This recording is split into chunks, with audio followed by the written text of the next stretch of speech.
The heat in Kahndaq does not simply warm the skin. It enforces a heavy, golden obedience. For Amara, a lead structural engineer suspended 20 stories above the ancient streets of Shiruta, this oppressive warmth is the comforting weight of absolute order.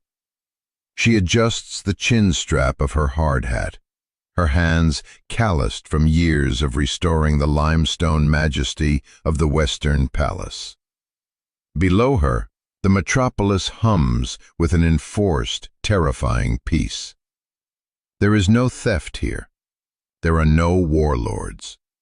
There is only the unyielding safety provided by their protector. She keys her radio, shouting over the dry desert wind to her foreman to secure the winch. She believes in this brutal sanctuary.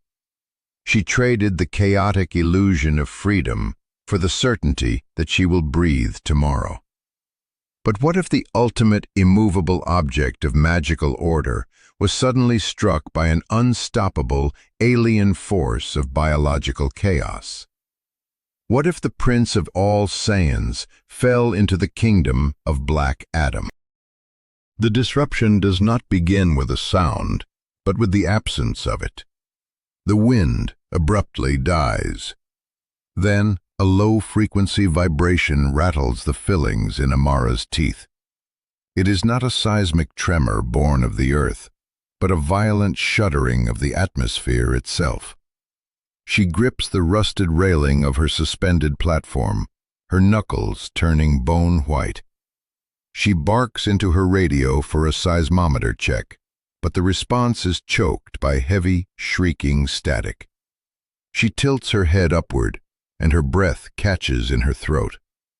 The relentless desert sun is being eclipsed by a jagged, bleeding wound in the fabric of the sky. It is a swirling, violent vortex of neon violet and electric blue, tearing through the stratosphere with impossible physics. It hangs there for an agonizing heartbeat, a bruised tear in reality that defies every law of science Amara has ever studied. Then the auditory illusion of silence shatters. It sounds as though a wrathful god has clapped his hands directly beside her ears. A catastrophic thunderclap of displaced oxygen detonates across the northern district. Amara screams, instinctively dropping to her knees as the heavy, reinforced glass of her machinery cab blows inward, showering the platform in razor-sharp diamonds. From the dead center of the violet tear, a projectile descends. It is far too small to be a meteor, yet it carries the terrifying gravitational density of a dying star. Streaking downward in a comet tail of burning indigo fire, it moves with a trajectory that is arrogant, perfectly straight, and entirely unyielding. The impact strikes the desert outskirts 3 miles away, but the kinetic shock wave is instantaneous. A mushroom cloud of fused glass and pulverized bedrock erupts into the atmosphere. Seconds later, a wall of displaced air hits the city, ripping awnings from steel frames and sending Amara skidding violently across the metal grating.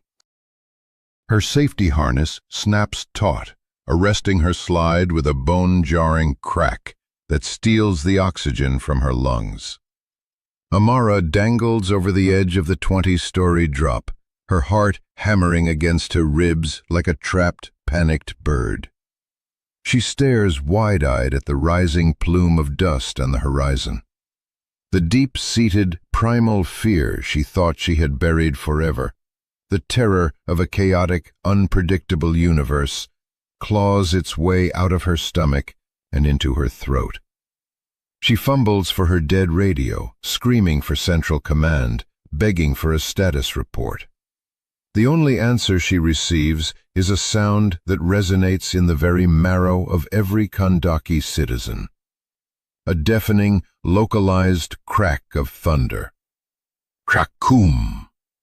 A bolt of jagged, furious yellow lightning strikes the central spire of the palace just yards away. The unnatural violet sky is instantly choked out by thick, roiling black thunderheads that bow to a single ancient master. The protector is coming. In the center of the fused, glass-lined impact crater, a shadow stirs. The smoke smells harshly of ozone and foreign metallic alloys. Vegeta uncurls from his landing crouch, his face twisted into a scowl of profound, bitter irritation. He dusts the desert ash from his pristine white gloves, casting a critical eye over the scuffed but intact golden plating of his Saiyan armor. He tilts his head back, glaring up at the rim of the crater 50 feet above. He spits a curse into the dry air, his voice sharp and guttural, complaining into his scouter about a requested gravity training simulation gone completely wrong. The device merely crackles, its internal circuitry fried by the transdimensional static. With a growl of disgust, he rips the scouter from his ear, crushes it into plastic dust within his palm, and lets it sift through his fingers onto the alien sand. With effortless, casual grace, Vegeta levitates. His boots do not even disturb the settling dust as he floats upward, rising above the lip of the crater to survey his surroundings. He is greeted by stark, endless dunes and a city shimmering in the heat haze that looks like an architectural relic from 3 millennia ago. He crosses his arms, hovering cross-legged in the dead air, and extends his senses to read the planet's key. His scowl deepens. The energy signatures here are sluggish, muddy, and thick. He senses millions of insignificant sparks in the distant city, but the atmosphere itself feels saturated with a damp, heavy sludge of power. It is magic. He despises magic. It is an undisciplined crutch for the physically weak. He amplifies his voice with his own inner fire, shouting into the empty desert, demanding whoever orchestrated this prank to reveal themselves before he begins reducing the landscape to molecular ash. The atmosphere responds by dropping in pressure so rapidly it makes Vegeta's ears pop. He smirks, his Saiyan blood instantly boiling with anticipation. He feels it approaching, not with the mechanical whine of a jet, but with the heavy, inevitable weight of an executioner's axe. It is moving at phenomenal speed, carrying an aura of arrogance that dangerously rivals his own. The black thunderheads above him violently swirl into a tight funnel.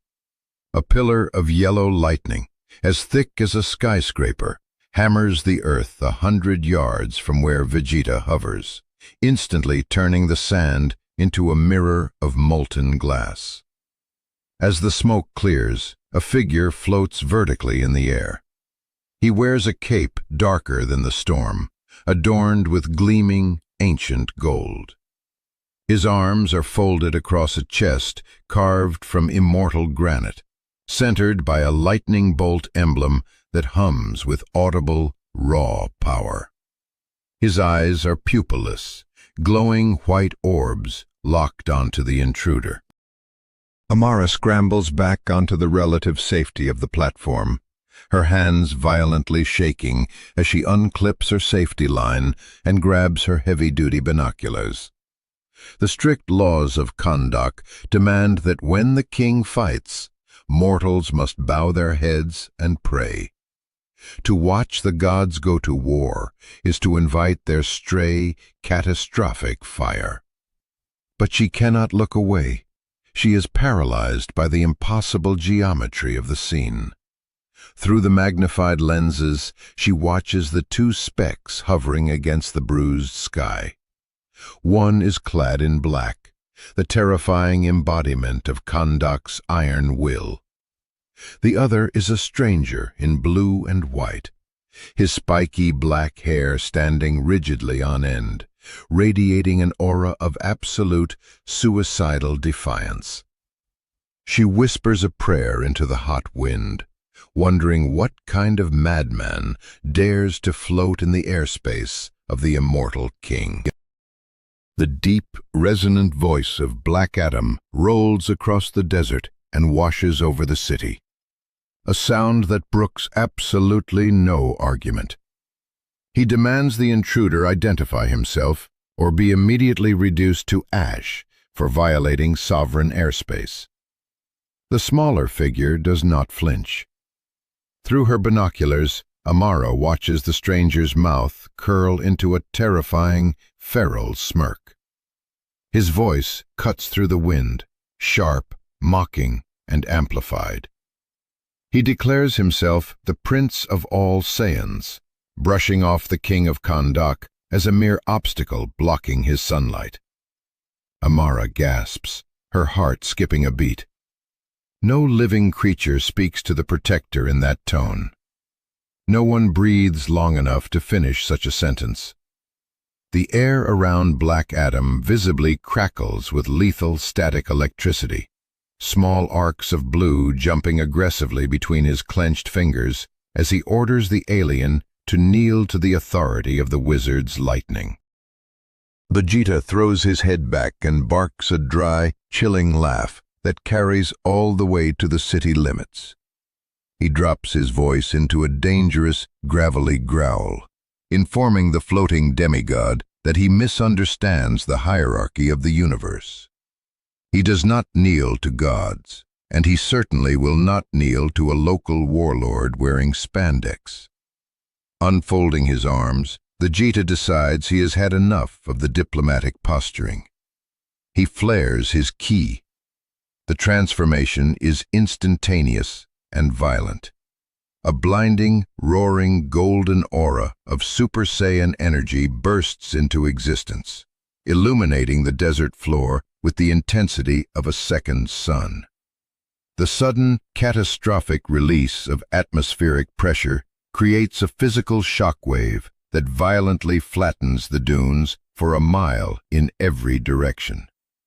His hair spikes into a brilliant, burning yellow, and his eyes shift to a cold, predatory teal. He declares his name, claiming absolute royalty over the sky. Black Adam does not retreat a single inch. He tilts his head, his glowing eyes analyzing the biological shift, unimpressed by the change in hair color or the display of brute, adrenal force. He raises a fist, declaring that ancient magic will always conquer mortal physics. In a microsecond, the stillness shatters. Vegeta vanishes from human sight, moving exponentially faster than sound, reappearing inches from Adam's face with a fist cocked and loaded with enough kinetic energy to shatter a tectonic plate. He drives the blow forward. Adam raises a dense, magically reinforced forearm to block it. The collision does not create a sound. It creates a terrifying vacuum of force. The resulting shockwave slams into the city of Shiruta. Amara is thrown flat against the grating once more as every window in her line of sight violently explodes outward. The massive steel scaffolding beneath her screams in agony as rivets pop like gunshots. Clutching her ears against the catastrophic roar, Amara realizes her absolute safety was a fragile lie. The world is breaking, and the first act of the apocalypse has only just begun. The world dissolves into a chaotic blur of kinetic violence. For Amara, still flattened against the violently vibrating metal grating of her suspended platform, the sky is no longer a canvas of clouds, but a terrifying theater of gods at war. When she dares to lift her head, blinking away the stinging sweat and limestone dust, the two figures have vanished from their hovering standstill. In their place are two streaks of blinding light, one a radiant, burning gold, the other a jagged streak of pitch-black lightning, zigzagging across the Kahndaq horizon with a speed that defies human comprehension. Every single time their trajectories intersect, the very heavens shudder. The air pressure drops and spikes in sickening rhythmic pulses, popping Amara's ears and making her stomach heave. This is no longer a localized skirmish. They are actively rewriting the geographic map with their fists. She forces herself to her hands and knees, the steel mesh biting into her palms, desperately realizing that if she remains in the sky, she will become collateral damage in a conflict that does not recognize her existence. High above the panicked, screaming streets of Shiruta, Vegeta is indulging in the intoxicating thrill of absolute combat. He spins through the thin desert air, his movements fluid, practiced, and devastatingly precise. The unmistakable hallmark of a martial arts master honed over decades of relentless cosmic warfare. He ducks under a wild, supersonic haymaker from the king of Kahndaq, using the demigod's own massive momentum against him. With a feral grin, Vegeta pivots and delivers a crushing roundhouse kick directly to the base of Black Adam's thick neck. The impact connects with a sickening, heavy thud, a blow packed with enough concentrated kinetic energy to cleanly decapitate a leviathan. But the king does not fall. Adam merely absorbs the catastrophic strike, his neck barely shifting under the alien force. Before Vegeta can retract his leg, Adam's hand snaps out, his thick fingers closing around the Saiyan's ankle with a crushing, inescapable grip that feels like being clamped in solid diamond. "You fight with a great deal of anger," the voice of Black Adam rumbles, not just through the air, but vibrating directly within Vegeta's bones. The king's pupilless eyes glow with an intensifying, furious white light. "But you lack true conviction." With a brutal, unceremonious heave, Adam swings the prince of all Saiyans like a helpless rag doll, hurling him downward toward the jagged bedrock of the desert floor. But Vegeta does not crash. He violently corrects his momentum in mid-air, halting his descent mere inches before obliterating the earth. He flips perfectly upright, his golden aura flaring with indignant rage. Thrusting both of his white-gloved hands forward, he cups his palms together, his teal eyes narrowing with lethal intent. "Conviction doesn't win wars, you arrogant fool." Vegeta screams, his voice tearing the atmosphere. "Power does." Gallic gun. A massive, spiraling beam of dense, royal purple energy erupts from his palms, ionizing the oxygen and screaming straight upward toward the floating monarch. Black Adam does not attempt to dodge the incoming cosmic artillery. He squares his broad shoulders, thrusting his emblem-emblazoned chest forward as he inhales the storm. He roars a single ancient word that echoes with the stolen power of long-dead gods. Shazam! Instantly, a bolt of lightning, distinct from the surrounding storm, thicker, darker, and infinitely more vicious, strikes Adam directly from the heavens, just as the purple Gallic gun connects. The two opposing energies collide in a catastrophic intersection of alien, biological ki and ancient, earthly magic. The immediate result is a blinding, expanding sphere of pure white light that violently engulfs the entire desert basin. From her precarious perch on the scaffolding, Amara is instantly blinded. The world bleaches into absolute nothingness. She feels a wave of searing, unnatural heat wash over her exposed skin, singing the fine hairs on her arms.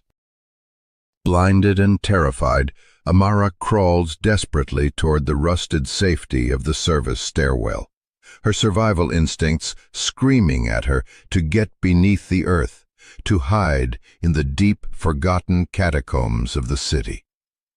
The fundamental belief she has held her entire adult life, the unshakable faith that Black Adam could effortlessly stop any threat to Kahndaq, begins to violently fracture.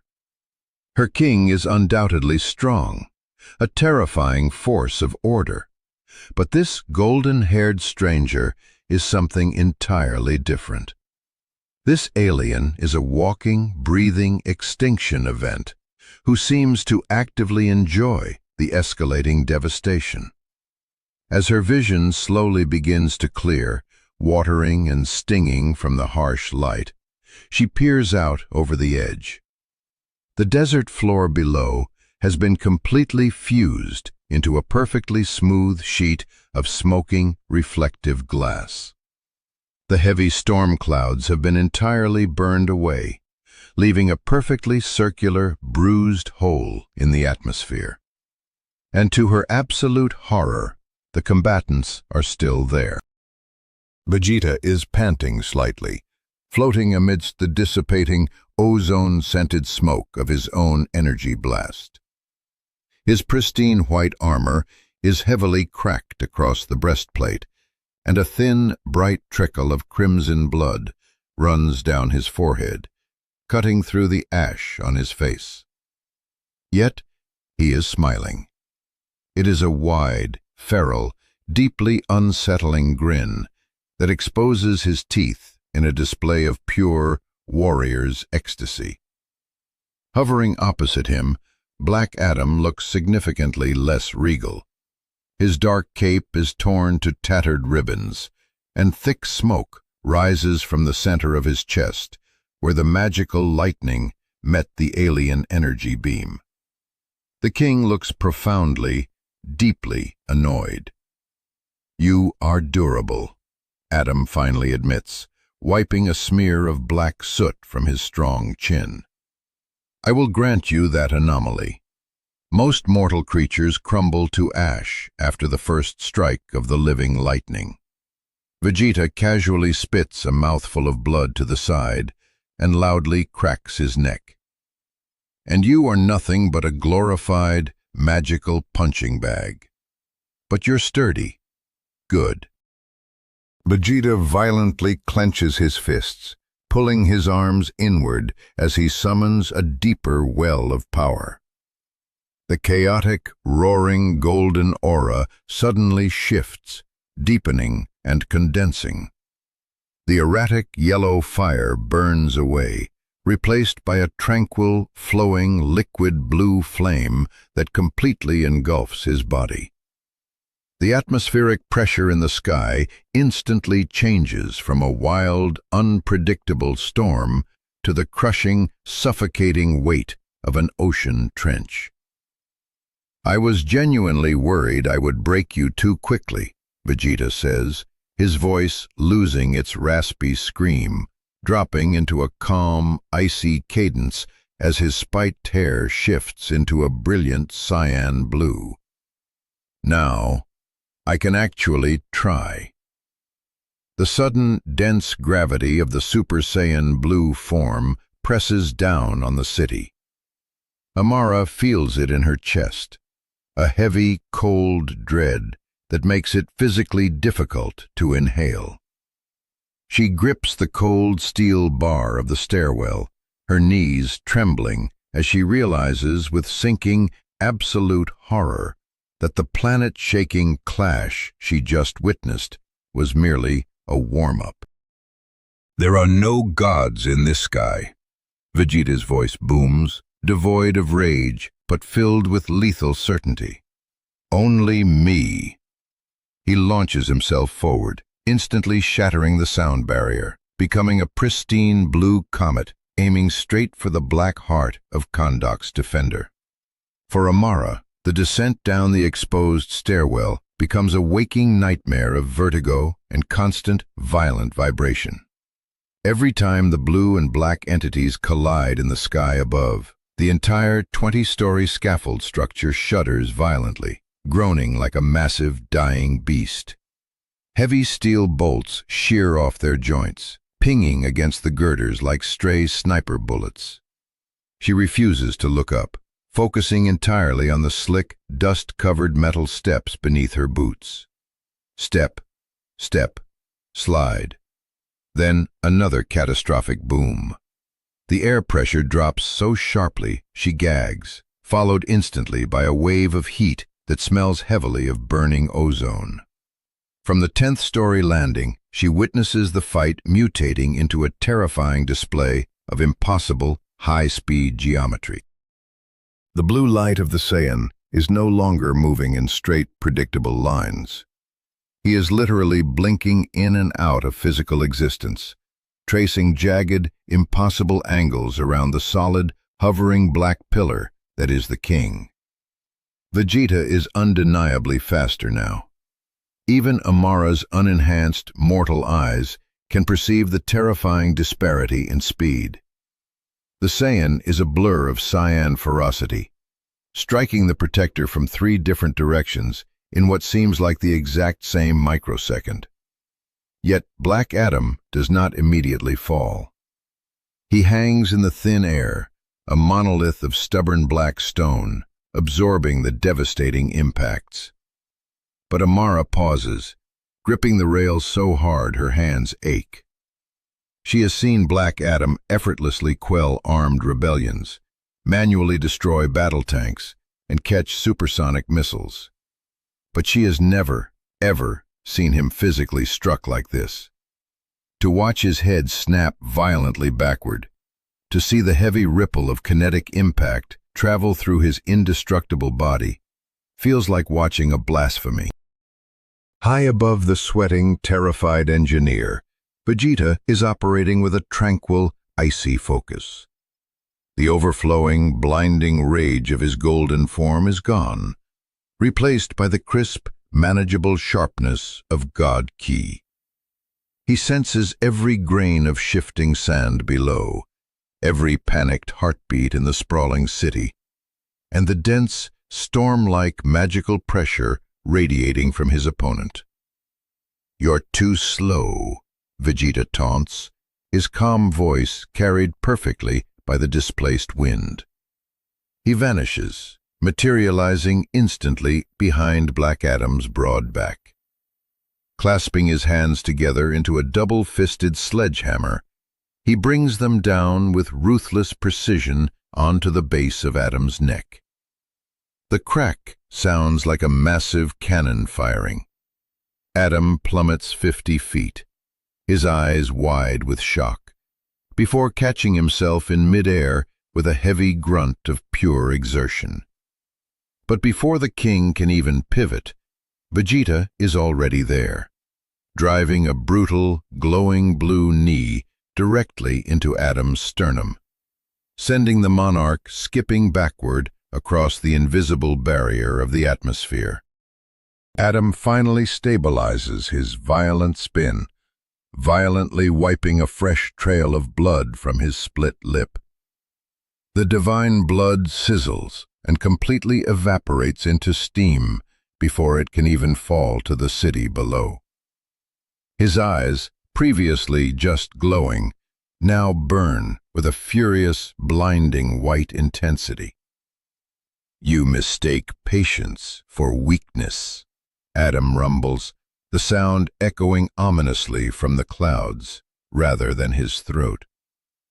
"And you mistake mere speed for true power."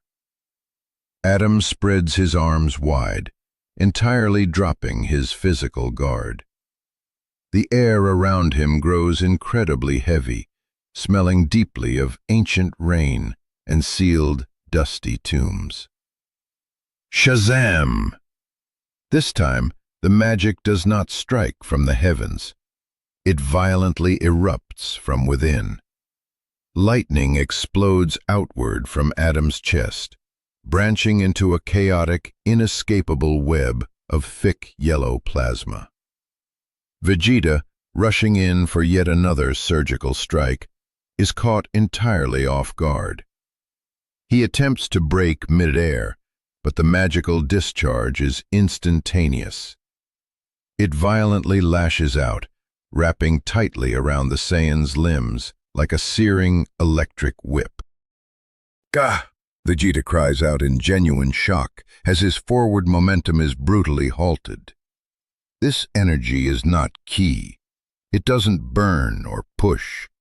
It feels as though it is entirely bypassing his reinforced skin and reaching directly into his central nervous system, burning him with the weight of ancient judgment.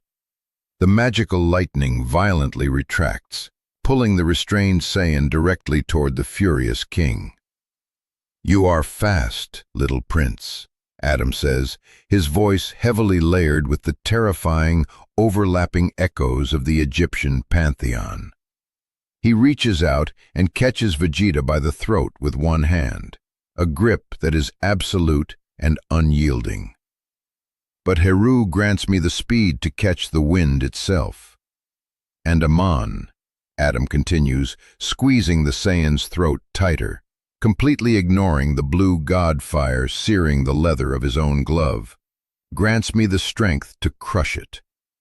Rearing back his free hand, Adam does not throw a standard punch. He drives his fist forward with the concentrated, tectonic force of a shifting continent, burying it deeply into Vegeta's exposed stomach. The impact is a catastrophic event. The oxygen is instantly knocked out of Vegeta's lungs, replaced by a suffocating vacuum of pure agony.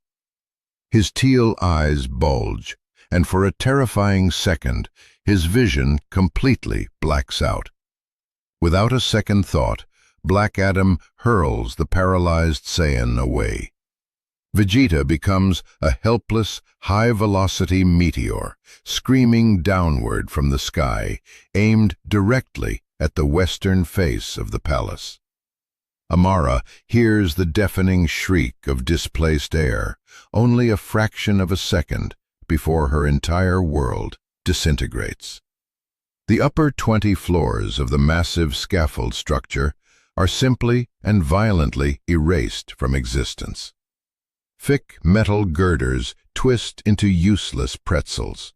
Heavy wooden planks splinter into microscopic dust, and the beautifully restored stone facade of the Western Palace violently explodes outward in a shower of lethal shrapnel. Amara is violently thrown from the metal stairs. She falls into the open air, her arms flailing wildly as the chaotic, ruined ground rushes up to meet her. The air around Amara is filled with lethal, high-velocity debris, chunks of ancient limestone the size of automobiles, and twisted, jagged spears of rusted rebar. She screams, but the sound is entirely lost in the deafening cacophony of the city's destruction. She plummets for 3 agonizing seconds before slamming violently into a heavy nylon safety net rigged 3 floors down. The mesh screams in protest as it stretches to its absolute breaking point, snapping one of its primary anchor bolts and swinging her violently into the solid stone side of the remaining building. She slams against the wall, the breath leaving her bruised body in a pathetic, wheezing gasp. Tangled completely in the torn netting, she dangles helplessly over the chaotic, dust-choked streets of Shiruta. Her life's work is a smoking ruin above her. Below, her people run in blind panic. Her body is battered. Her faith in the Protector is fundamentally shattered. And as she looks up through the mesh to see the blue glow of the alien preparing a massive energy sphere, she knows with absolute certainty that the inescapable next clash will simply incinerate the city block. The heavy synthetic nylon mesh of the safety net bites viciously into Amara's ribs, suspending her like a trapped insect over the sprawling, panicked arteries of Shiruta. Her lungs scream for clean oxygen, but every desperate inhalation only draws in the suffocating, chalky taste of pulverized limestone and ancient mortar. The dust coats her skin, mixing with her cold sweat to form a pale, ghostly mask of pure terror. She dangles helplessly, her boots kicking at the empty, swirling air, her bleeding fingers woven desperately through the thick, strained ropes. The massive steel anchor bolt groans against the stone facade, threatening to snap and send her plummeting into the chaotic abyss below. The city, once a pristine monument to absolute enforced order, has devolved into a terrifying symphony of mass panic. Wailing emergency sirens bleed into the deafening collective shriek of 4 million terrified citizens. It is a pathetic, fragile noise compared to the apocalyptic thunder of the gods warring in the sky. She presses her bruised cheek against the cold, unyielding stone of the building, squeezing her eyes shut. The fundamental architecture of her reality has been violently dismantled. The protector is not invincible. The sky is not safe. The world is breaking apart, and she is nothing but an audience to the end of days. From the apocalyptic ruin of the shattered Western Palace, the dust does not merely settle. It is violently pushed away. A piercing, brilliant cyan light bleeds through the thick, choking clouds of debris, casting long, eerie, unnatural shadows across the panicked streets below. The heavy, shattered chunks of ancient architecture, some weighing several tons, are effortlessly shoved aside as if they were made of brittle styrofoam. Vegeta emerges from the wreckage, hovering slowly upward, enveloped in the tranquil, roaring blue flame of God Ki. His pristine white armor is heavily scored and dented, covered in the gray ash of the devastated kingdom. A thick, dark stream of Saiyan blood runs freely from a jagged cut above his left eye, trailing down his cheek and dripping onto his chest plate. Yet his expression is not one of pain or fatigue. It is a mask of pure, unadulterated euphoria. He is panting, a low, rhythmic sound that carries over the wind, but his teal eyes are wide and completely feral. He looks down at the screaming, scattering civilians, scurrying like terrified ants through the broken avenues. To him, they are less than background noise. They are merely the fragile scenery of his ultimate playground. "That actually hurt," Vegeta coughs, his voice amplified by the dense, crushing pressure of his blue aura. He spits a dark glob of saliva mixed with blood onto the ruined stonework, wiping his mouth with the back of his white glove. He tilts his head back, locking his predatory gaze onto the hovering, stoic form of Black Adam. The king of Kahndaq floats high above the devastation, his dark cape whipping violently in the unnatural updrafts, his expression a tight, furious mask of sovereign outrage. Vegeta's feral grin widens into a jagged, cruel sneer. He points a finger accusingly at the fleeing crowds. "You stand there and boldly claim to be a king. You preach about order and absolute authority. Yet you use the very homes of your subjects as your personal, fragile shield. Look at them, Bald One. They aren't cheering for their savior. They are absolutely terrified of you." Black Adam slowly descends, his descent controlled, heavy, and ominous. He glances down at the catastrophic destruction ripping through his capital. He sees Amara, a tiny, fragile speck dangling precariously in the torn netting. He sees the weeping families stampeding through the choked streets, desperate to escape the fallout of his divine clash. For a microsecond, the harsh lines of his granite face soften, a brief flicker of profound, ancient regret passing behind his glowing white eyes. But the vulnerability is buried instantly, locked away behind 5,000 years of hardened, unyielding resolve. They fear what is absolutely necessary. Adam's voice rumbles across the sky, cold and devoid of mercy. Freedom is a chaotic, unpredictable disease that rots a nation from the inside out. Order requires a heavy, unforgiving hand to maintain. And you, alien, you are the very embodiment of the chaos I was born to eradicate. Chaos? Vegeta throws his head back and barks a sharp, jagged laugh that lacks any trace of genuine humor. It is a sound of pure, aggressive mockery. You haven't seen anything yet. I will show you the true meaning of chaos. The Saiyan violently raises his right hand, his palm facing the darkened, storm-choked heavens. The tranquil blue aura surrounding him suddenly spikes, turning jagged, wild, and intensely violent. The atmospheric pressure drops again, this time so severely that the remaining glass windows in a 3-block radius simply implode from the sudden vacuum. The air itself begins to vibrate with a terrifying, high-pitched whine, a sound that drills directly into the inner ear. It is the sound of subatomic particles being forcefully compressed into a weapon of mass extinction. Big Bang, Vegeta whispers, the words carrying a lethal, breathless anticipation. Attack! A perfectly spherical mass of condensed, blinding blue energy, roughly the size of a heavy wrecking ball, violently erupts from the center of Vegeta's palm. It does not fly with the arcing trajectory of a missile.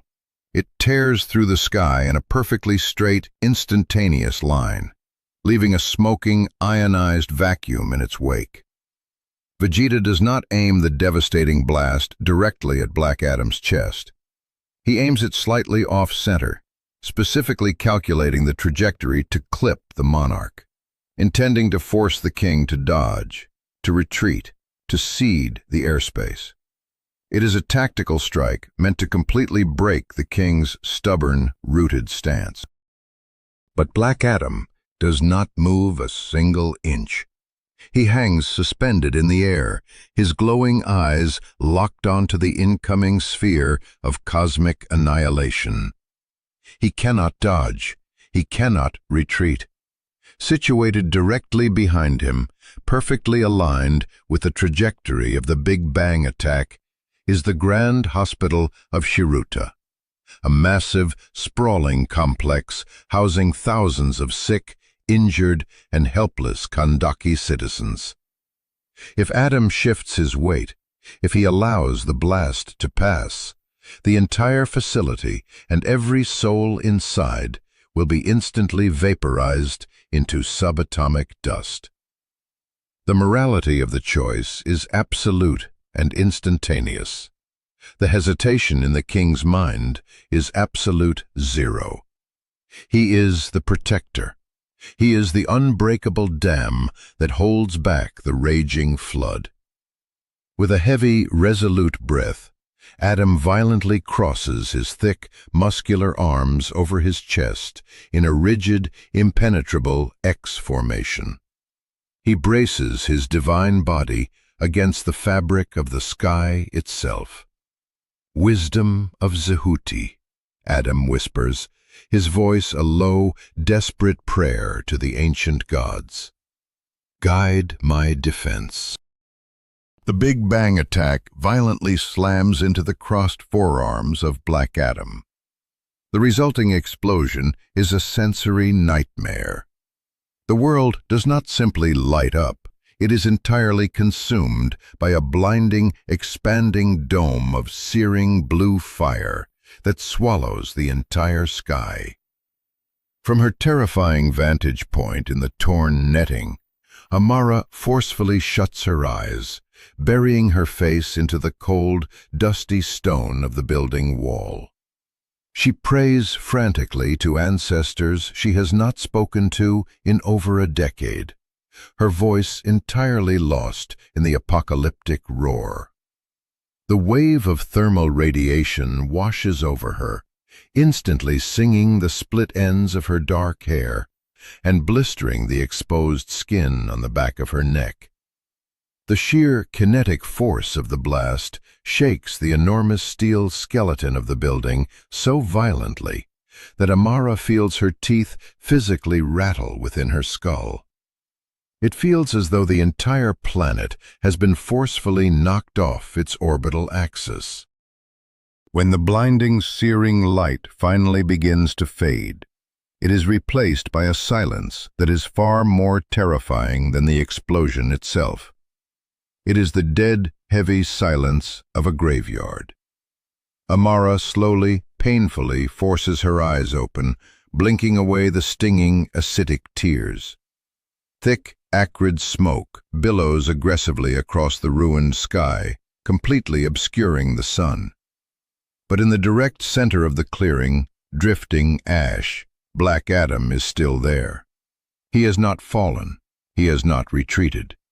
But the king is far from unscathed. Thick, black smoke pours off his crossed arms.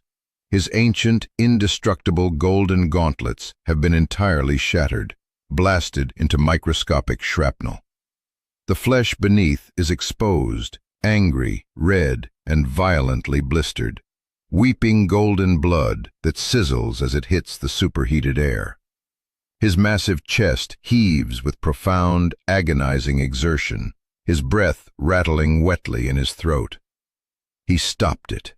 The absolute madman took a planet-cracking cosmic energy attack directly on the chin, solely to save the sprawling city block behind him. Hovering opposite the smoking king, Vegeta lowers his hand, staring intensely at his own palm, and then at the scorched, panting monarch. The Saiyan's expression shifts dramatically. The feral, arrogant smirk slowly recedes, replaced by a cold, calculating, and genuine warrior's respect. The alien understands exactly what just happened. He understands the mechanics of the sacrifice. "You didn't dodge," Vegeta states quietly, his voice cutting clearly through the heavy, drifting smoke. "You easily could have. You are more than fast enough to evade that strike. Why?" Black Adam slowly lowers his severely burnt, trembling arms, his glowing white eyes burning through the ash. "I am the wall," Adam growls, his voice a deep, vibrating rumble of absolute defiance. "I am the unbreakable dam that holds back the chaotic flood. I am the shield of Kahndaq. I do not dodge." Vegeta scoffs, a short, sharp exhalation of breath, but there is no real venom in the sound. It is an acknowledgement of a fatal flaw. "Sentimental garbage," Vegeta replies, shaking his head. "It makes you entirely predictable. You fight for the weak, and it makes you weak." Black Adam straightens his spine, ignoring the agonizing pain radiating from his scorched flesh. "It makes me a king," Adam retorts, his voice ringing with ancient, absolute authority. Vegeta's eyes narrow into cold, lethal slits. He snaps instantly back into his combat stance, the blue aura flaring aggressively. "It makes you a corpse," Vegeta snaps.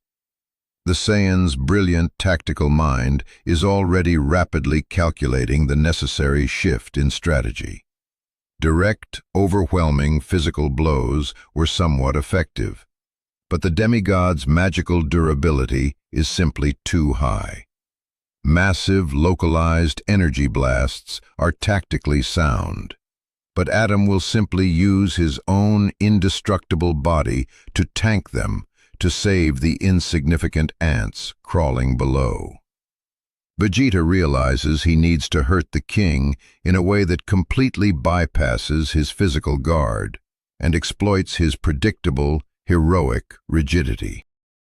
Vegeta charges forward again, a blinding streak of cyan light tearing through the smoke.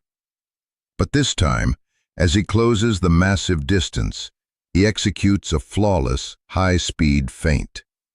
Just as Black Adam raises his heavy, burnt arms to block what appears to be a devastating, supersonic frontal assault, Vegeta does the unthinkable. He completely and instantly drops his God Ki. The roaring blue flame vanishes. The crushing atmospheric pressure completely evaporates. Without his ki supporting his flight, Vegeta falls like a heavy stone, dropping vertically beneath Adam's direct line of sight, faster than the demigod can visually track. He perfectly catches himself in midair, just inches below the king's boots, looking straight up at the completely exposed, undefended expanse of Adam's broad back. "Let's see how your wall handles this," Vegeta roars, a feral, triumphant scream of tactical victory.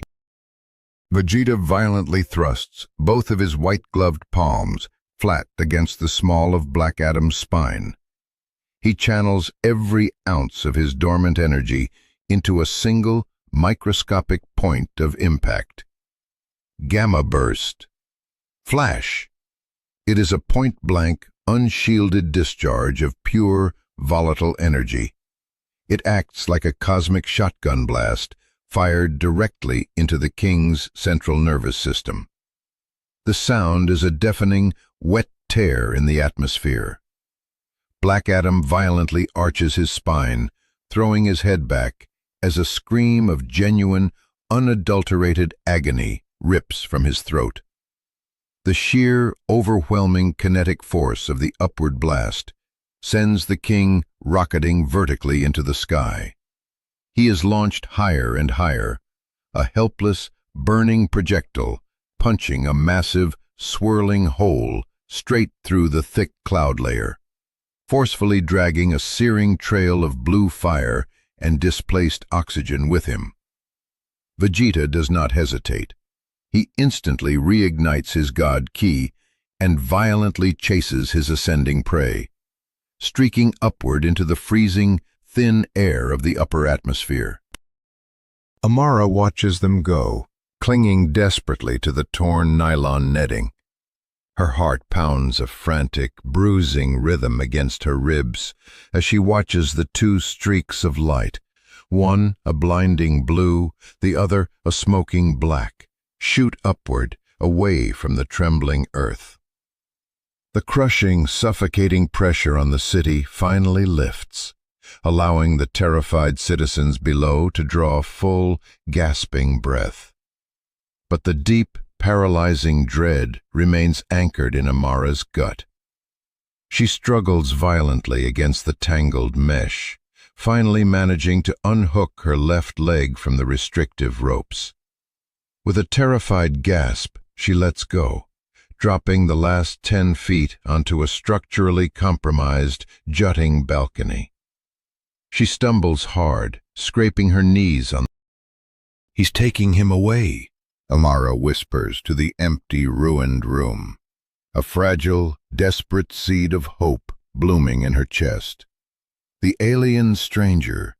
He realized the city was breaking under the pressure. He took the fight up into the sky. She wants desperately to believe this lie. She wants to believe the invader possesses a shred of mercy. But as she watches the distant, violent flashes of light, the cold, hard truth settles over her like a heavy lead blanket. The stranger did not move the fight to save Kahndaq. He moved the fight because he simply wanted more room to completely break her king. In the freezing, oxygen-starved thinness of the upper atmosphere, The visceral sound of combat is heavily dulled and muted, replaced by the rushing, eerie silence of the void. The magnificent curvature of the earth is clearly visible below them, a beautiful, fragile blue marble that neither hyper-focused combatant spares a single glance toward. Black Adam forcefully stabilizes his violent ascent, grunting with intense exertion. The air here is far too thin for his heavy cape to flap. It hangs limply against his battered legs. He is severely burnt, deeply bruised, and radiating a furious, ancient wrath. The intense, unfiltered solar radiation at this extreme altitude is significantly stronger, rapidly fueling his ancient magical stamina and dulling the throbbing pain in his spine. But the alien Saiyan. The Saiyan seems to actively thrive in the frozen, airless void. Vegeta hovers effortlessly, his cyan blue hair glowing brilliantly against the pitch-black canvas of space. He is not winded. His breathing is steady and calm. In fact, as he looks at the battered king, he looks profoundly, deeply disappointed. "Is that truly it?" Vegeta asks, his voice transmitted not through the thin air, but carried by the sheer, imposing pressure of his God Ki. "I am utilizing the power of the divine. I am tapping into the absolute, transcendent power of the Super Saiyan Blue. And you are nothing but a stubborn, magical brick. You take a beating, but you offer absolutely nothing in return." Black Adam slowly straightens his massive frame. The golden lightning bolt emblazoned on his chest flickers violently, dimming for a fraction of a second before roaring back to a stable, blinding brilliance. "You speak so casually of gods, alien," Adam replies, his deep voice transmitting directly into Vegeta's mind via ancient telepathic magic. "You wear their divine color. You attempt to mimic their holy aura. But beneath the light, you are nothing but a mortal biological creature desperately pretending to be divine." Adam slowly closes his glowing eyes. He completely ignores the physical pain radiating from his scorched back. He reaches deep within himself, plunging past the sheer physical power of Amon, past the blinding supersonic speed of Heru. He reaches directly into the ancient, humming source of the rock of eternity itself, drawing upon the deepest, most dangerous currents of magic. "I do not mimic the divine," Adam says, his voice dropping to a terrifying, resonant whisper. He snaps his eyes open. They are no longer burning white. They have shifted to a deep, mesmerizing, molten gold. "I channel it." Adam violently raises his right hand, his fingers splayed wide. The very fabric of space around Vegeta instantly begins to violently warp and distort. It is not the crushing pull of gravity. It is a fundamental, reality-bending, magical suppression. "Mehen," Adam whispers, invoking the name of the ancient protector, the great serpent who coils and binds. Vegeta instantly feels his limbs completely lock in place.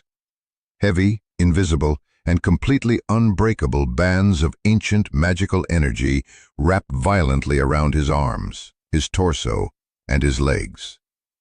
He grunts, his eyes widening in genuine shock as he struggles against the invisible restraints. He furiously flares his blue god Ki, attempting to burn away the suppression with raw, biological power. But the magical bands only tighten, squeezing his muscles until his bones creak. It is not a physical restraint that can be broken with strength. It is a conceptual, magical bind that completely ignores his physical output. "What is this cheap, cowardly trick?"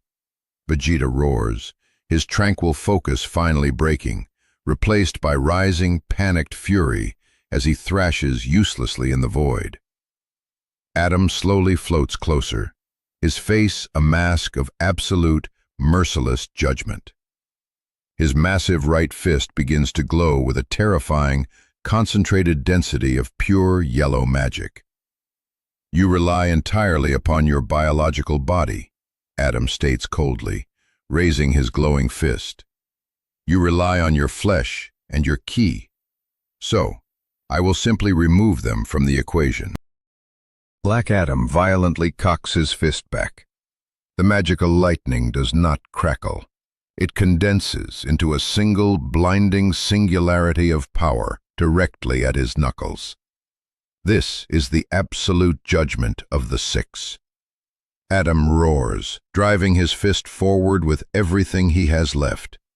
He strikes Vegeta squarely in the direct center of his chest plate. The ancient magical lightning does not simply push the Saiyan backward. It violently pierces him.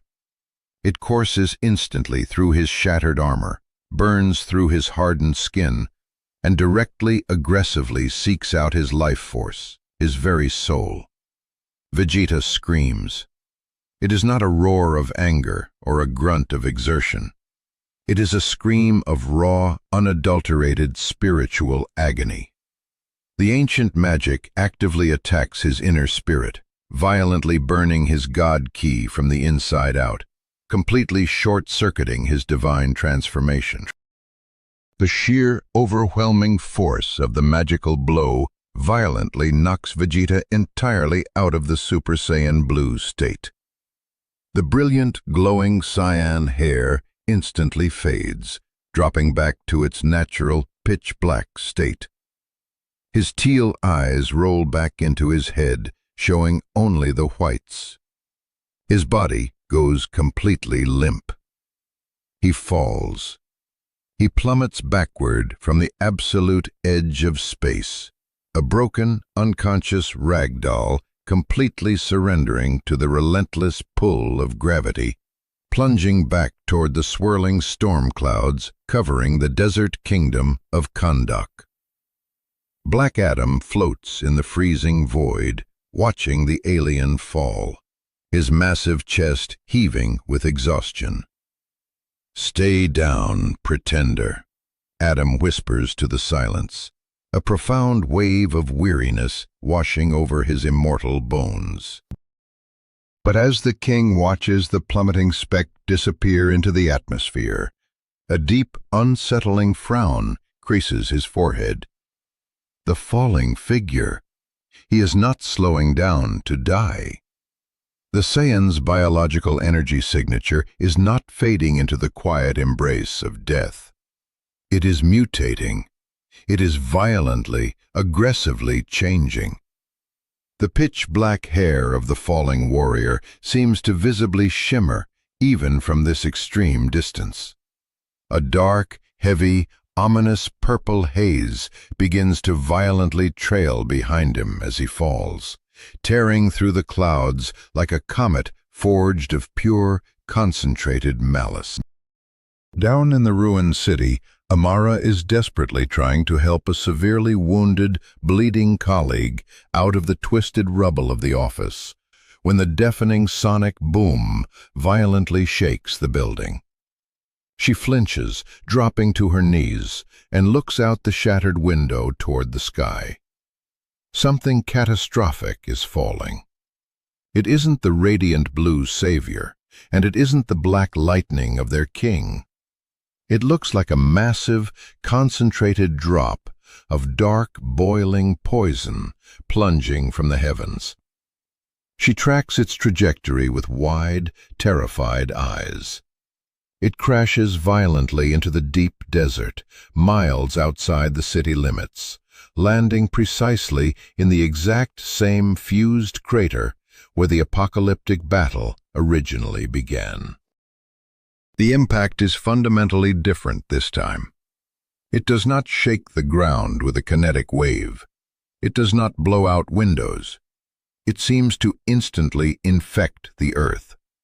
a massive, towering pillar of thick, viscous purple flame violently erupts from the impact site, rising slowly and heavily into the sky like burning, unnatural oil. It reaches for the heavens, standing taller than the distant mountain ranges, a monument to something deeply, inherently wrong. The very air inside the city of Shiruta instantly changes. The sharp, clean smell of ozone is completely gone. It is rapidly replaced by the metallic, coppery scent of fresh blood, and the heavy, suffocating odor of something ancient and dangerous. It is a taste that coats the back of Amara's parched throat. She violently shivers, her teeth chattering uncontrollably despite the sweltering desert heat. The fear she felt just moments before was a rational, physical fear. The terror of falling, the fear of being crushed by falling stone, the fear of explosions. But this new, creeping sensation is entirely primal. It is the deep, instinctual terror of a prey animal suddenly realizing that the apex predator in the woods has stopped playing and is now hunting in earnest. "He's not dead," Amara whispers to the empty room, her voice trembling as she clutches the dusty, broken railing, her knuckles turning white. From the heavy utility belt of the unconscious foreman lying next to her, his battered radio suddenly crackles to life. The burst of static quickly clears up, the device somehow picking up an impossible frequency that should not exist on this planet. It isn't a voice, it is a sound, a slow, heavy, rhythmic, throbbing beat. Thump, thump, thump, thump. The sound of a heart pumping pure, unadulterated malice. And then, riding over the static, comes a laugh. It is low, raspy, wet, and utterly, terrifyingly unhinged. The massive purple pillar in the distance violently expands, instantly blowing away the surrounding sand dunes and tearing the remaining clouds to shreds. The alien is back, but he is absolutely no longer the arrogant prince who fell from the sky. He has become something infinitely worse. The silence that immediately follows the cataclysmic purple eruption is not empty. It is unnervingly, suffocatingly heavy. It presses against the eardrums like the crushing depths of a lightless ocean trench, a physical weight that threatens to burst blood vessels. Amara stands paralyzed within the shattered ruins of the high-rise office, her white-knuckled hands gripping a jagged piece of the broken window frame. The dense, choking dust expelled from the impact site is no longer settling to the earth. It is actively disintegrating. The ordinary Kahndaqi sand is mutating, morphing into a fine, unnatural violet mist that completely defies the wind, hovering in the air like a localized plague. She feels violently, viscerally sick. It is a sudden nausea that has absolutely nothing to do with the dizzying height or the violently shuddering building beneath her boots. It is a deep, spiritual sickness. The air in the room suddenly tastes of metallic ash and rotten copper. Behind her, amidst the scattered blueprints and pulverized drywall, the heavy foreman groans, stumbling blindly through a collapsed doorway. A thick trail of dark blood trickles steadily from a jagged laceration across his scalp, but his panicked eyes are fixed solely on the battered utility belt at his waist. "Get back from the edge, Amara!" he screams, his voice cracking with pure hysteria. He violently taps a heavy industrial Geiger counter clipped to his harness. "The radiation, the sensors are going completely haywire. It's not nuclear, it's not thermal, but it's actively eating the diagnostic software." Amara does not retreat a single inch. She remains absolutely still, her terrified gaze locked unblinking on the distant, glowing crater. "He is not dead," she whispers, her voice completely devoid of its usual commanding tone, reduced to a flat, hollow drone. "Look at the fire. Look at the shadows. He is not dead." Deep within the exact center of the roaring violet pillar, a shadow begins to move. It does not walk with the calculated, arrogant stride of the prince who fell from the sky. It stalks. It moves with a heavy, primal slouch, a silhouette of pure, concentrated malice. High above, Black Adam slowly descends, his posture rigid and intensely wary. He floats 50 feet above the lip of the crater, his massive arms crossed defensively over his lightning emblem, his torn cape snapping sharply in the unnatural, superheated updraft of the strange energy. The king of Kahndaq has fought literal demons ripped from the underworld. He has battled ancient monsters and intergalactic conquerors. He intimately knows the metallic, rotting smell of death. But the stench rising from this pit does not smell like death. It smells like a total, absolute void.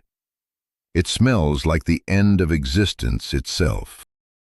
"You possess a remarkably tenacious spirit, alien," Black Adam calls out, his resonant voice booming aggressively over the roaring hum of the purple energy, demanding authority.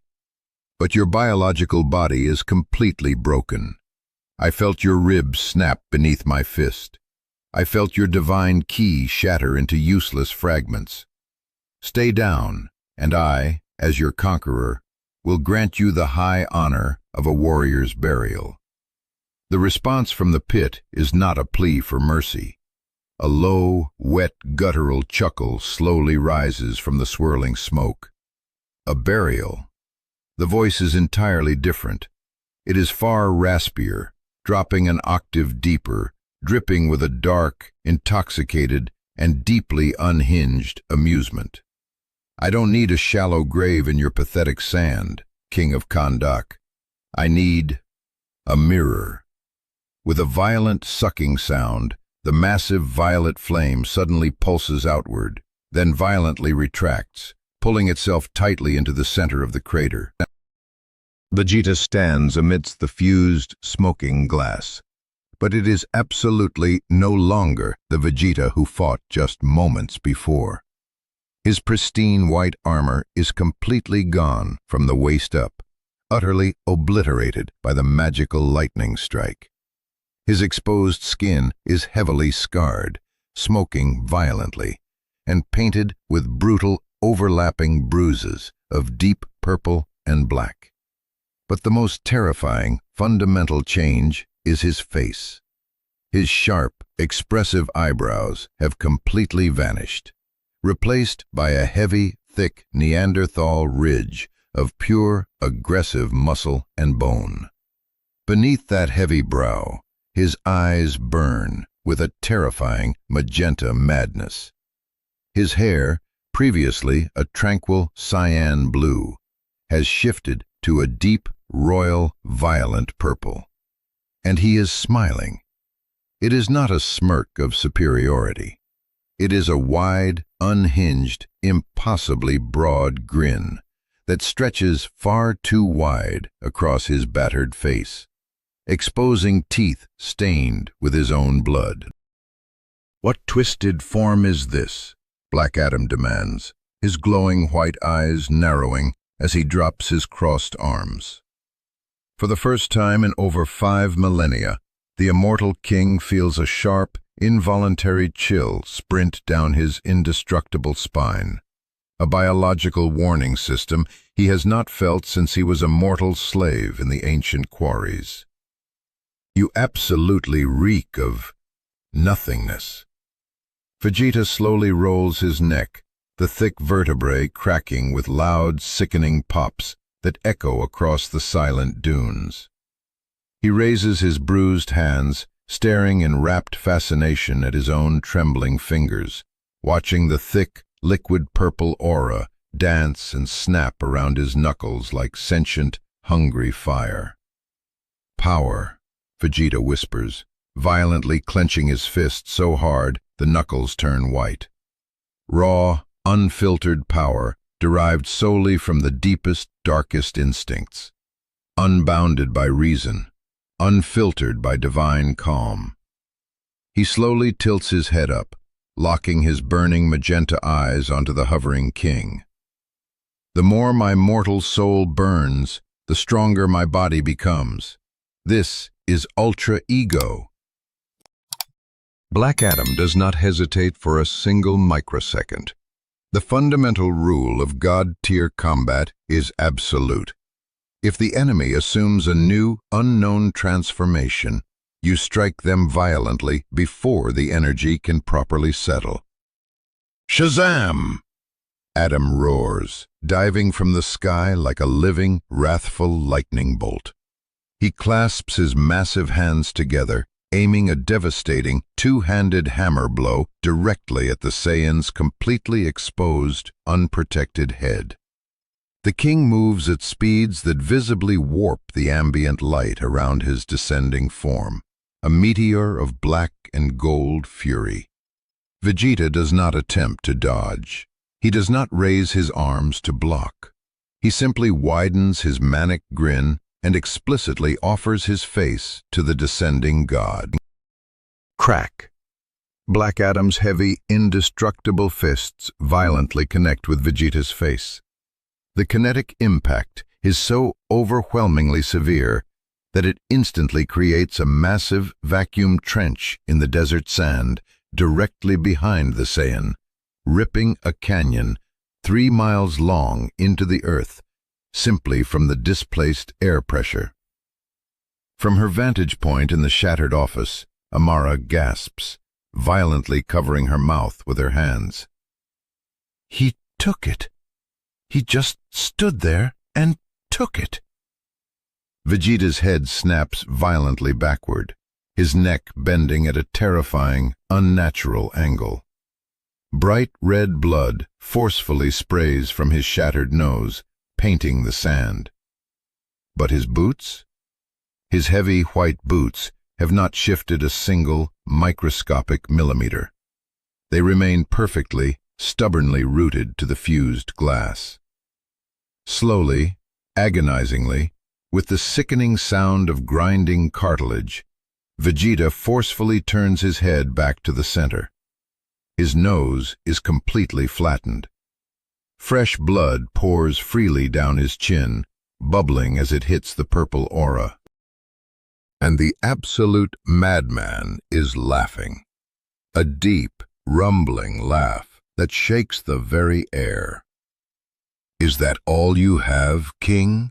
Vegeta asks, casually spitting a broken, bloody tooth onto the sand at Adam's feet. "Harder. You have to hit me harder." Black Adam's glowing eyes widen in sheer, unadulterated shock. "You are completely mad." Vegeta's smile vanishes, replaced by a snarl of pure, feral rage. "I am finally free," Vegeta roars. Without warning, he violently lunges forward and headbutts the immortal king. It is a brutal, ugly, entirely unrefined street brawl maneuver. Forehead meets forehead. The resulting sound is a deafening crack, like two small planets colliding in orbit. Black Adam is instantly sent reeling backward, violently clutching his skull, his superhuman vision swimming with dark spots.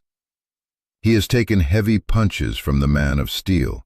He has absorbed crushing mace blows from Hawkman. But this single primitive headbutt felt as though it fractured the divine bone of his skull. Vegeta does not grant the king a single second to recover. He lunges again like a rabid animal, his hands shooting out and violently grabbing Black Adam by the sides of his head, his thumbs digging ruthlessly into the spaces behind the monarch's ears. "Look at me!" Vegeta screams, pulling Adam's face mere inches from his own, thick droplets of Saiyan blood violently spattering onto Adam's granite cheeks. "I am not fighting to save anyone. I am not fighting for some pathetic, lingering glory. I am fighting because destruction is my very nature." Without another word, Vegeta violently unhinges his jaw.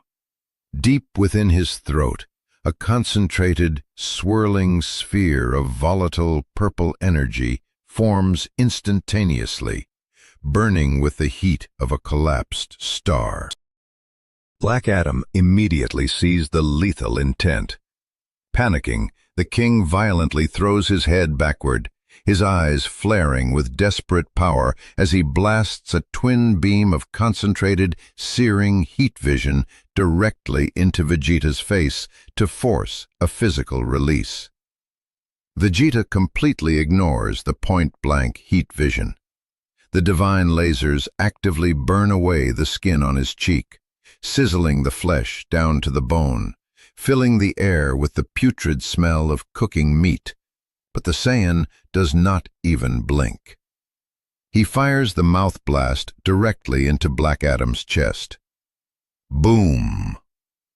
The massive explosion occurs at absolute point-blank range. Both warriors are instantly engulfed in a blinding, expanding purple fireball. The sheer kinetic force blows them violently apart, sending them tumbling helplessly in opposite directions across the scorched desert floor, skipping like stones across a violently boiling ocean. The resulting shockwave slams into the city of Shiruta with the force of a localized hurricane.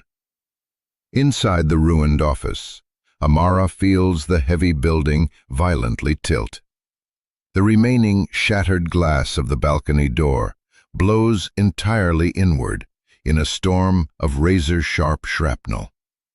She instinctively throws her arms over her head, shielding her face as deep cuts immediately appear across her forearms, welling with warm blood. "We have to leave the building, now, Amara," the bleeding foreman screams, violently grabbing her shoulder and attempting to drag her toward the darkened stairwell. The structural integrity is dropping below 40%. The deep foundations are actively liquefying from the seismic resonance. Amara forcefully rips her arm out of his grasp, her dark eyes wide and wild with a terrifying realization. She ignores the bleeding cuts. She violently grabs her heavy binoculars again, tracking the dissipating purple smoke on the horizon. "No," Amara breathes, her voice trembling but resolute. "Don't you understand? If we run, we just die tired. Look at him." She points a shaking finger directly at the swirling purple cloud. "If that thing wins, there is absolutely nowhere on this planet to run to." Through the magnified lenses, she watches the purple demon slowly rise from the boiling sand. Vegeta looks like an entity clawed straight out of a mythological hell. His skin is severely burned, his left eye is completely swollen shut from the heat vision, and his chest is a ruin of bruises. Yet his ki is violently skyrocketing. The purple flame around him grows thicker, heavier, and more oppressive with every new wound he accumulates. It feels as though the very oxygen in the air is being replaced by his malice. He is actively getting stronger from the damage, Amara realizes aloud, the absolute, paralyzing horror fully dawning on her. Pain isn't a deterrent. Pain is his fuel. A mile away, Black Adam violently erupts from beneath a collapsed sand dune, aggressively shaking the heavy earth from his ruined, tattered cape. He no longer looks like a regal, stoic monarch. He looks profoundly, hatefully angry. "You truly relish physical pain, alien?" Adam spits, his deep voice vibrating the bedrock beneath his boots. "Then I will drown you in an absolute ocean of it." The king violently raises both of his massive hands toward the bruised, darkening heavens. "Shu, grant me the unforgiving winds of the ancient hurricane. Amun, grant me the strength to shatter the very world." The bruised sky instantly turns pitch black. A massive, howling tornado violently forms directly around Black Adam, a terrifying, churning funnel of razor-sharp sand, localized vacuum, and thick, striking yellow lightning. He is actively pulling deep, ancient power directly from the very earth of Kahndaq itself. Finally, Vegeta yells in pure, manic delight, violently spreading his arms wide, willingly exposing his battered chest to the raging magical storm. A challenge truly worthy of a destroyer god. Vegeta calmly raises his right hand, his palm facing completely flat upward.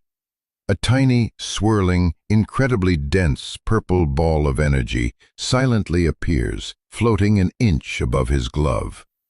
It does not crackle, it does not burn. It looks utterly harmless, like a child's glass marble.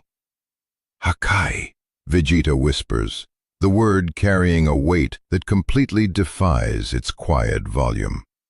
With a casual, almost dismissive flick of his wrist, he sends the tiny purple sphere sailing casually toward a massive, towering mountain range.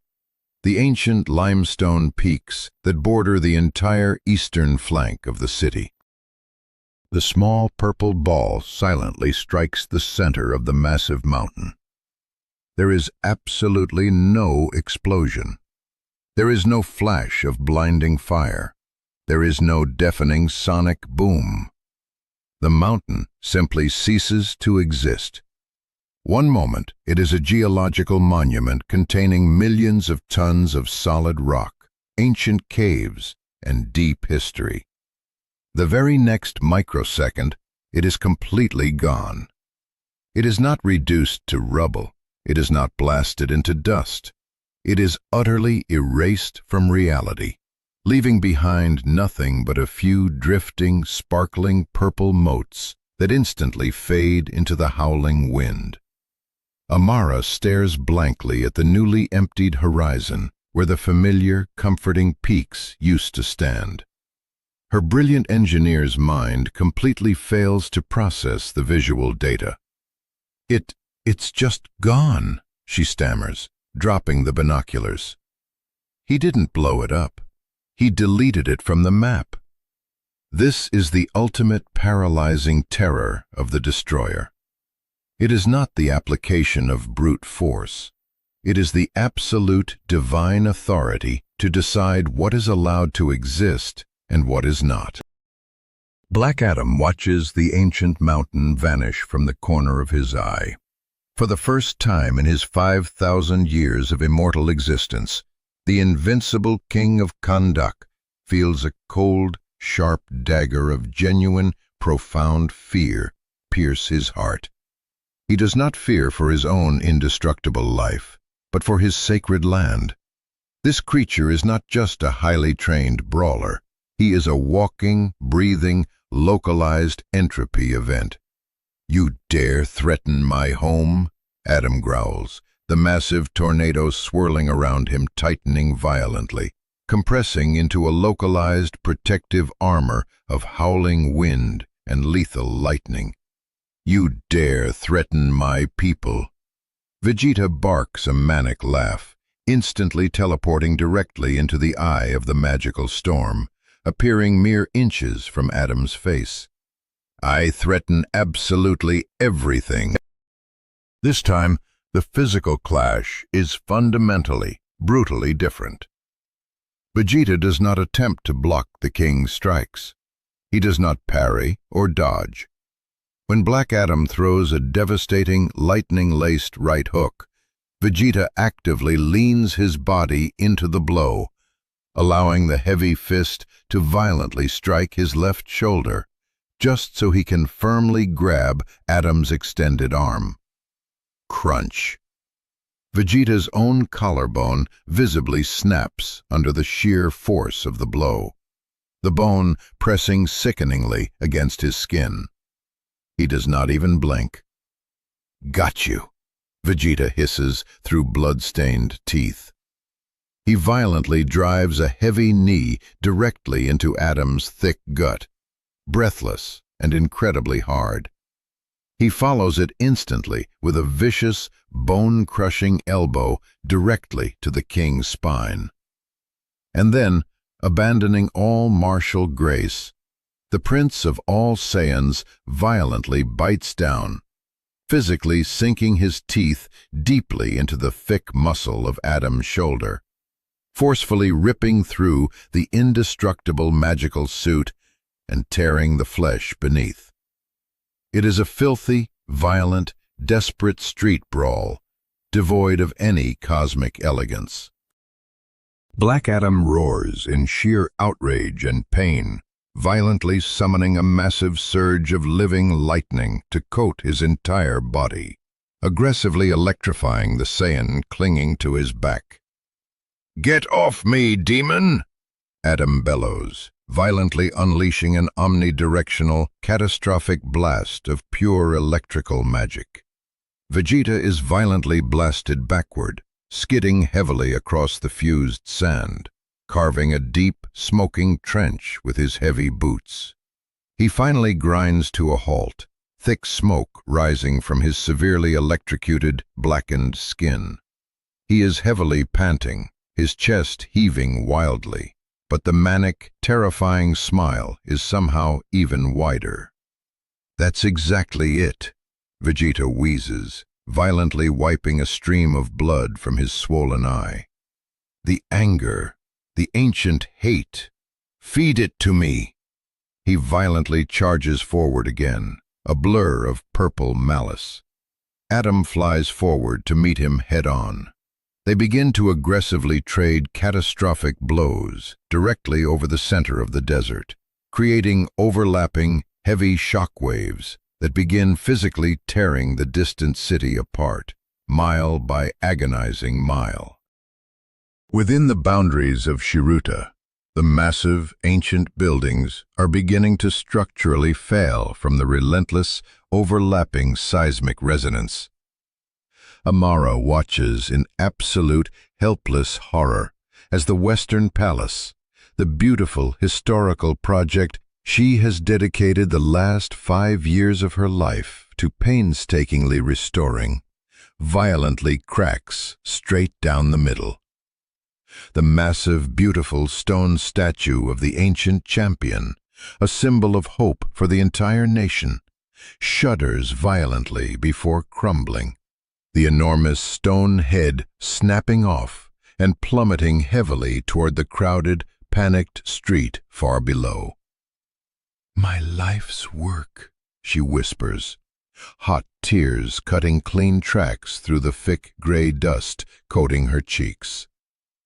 "Our entire history, reduced to gravel." She looks down to the street level, her breath catching. She spots a terrified family, a mother desperately clutching the hands of 2 small children, running blindly across the open square. The massive chunk of the palace cornice breaks loose from the scaffolding above, plummeting directly toward them. "No!" Amara screams, her voice cracking in pure despair. But she is entirely helpless. She is nothing but a fragile watcher in a war of gods. Suddenly, a blinding streak of black lightning violently intervenes. Black Adam explicitly breaks away from the brutal, high-speed brawl in the sky, diving vertically downward with desperate, supersonic speed. He violently intercepts the falling stone block, catching the massive weight with a single straining hand, hovering mere inches above the terrified, cowering family. He looks down at the mother, shielding her crying children. For a fraction of a second, his glowing eyes soften entirely, stripping away the king to reveal the protector. "Go," he commands, his voice surprisingly gentle amidst the chaos. "Run to the deep shelters. Do not look back." But that fraction of a second of noble compassion is all the destroyer needs. Never turn your back on a destroyer, fool.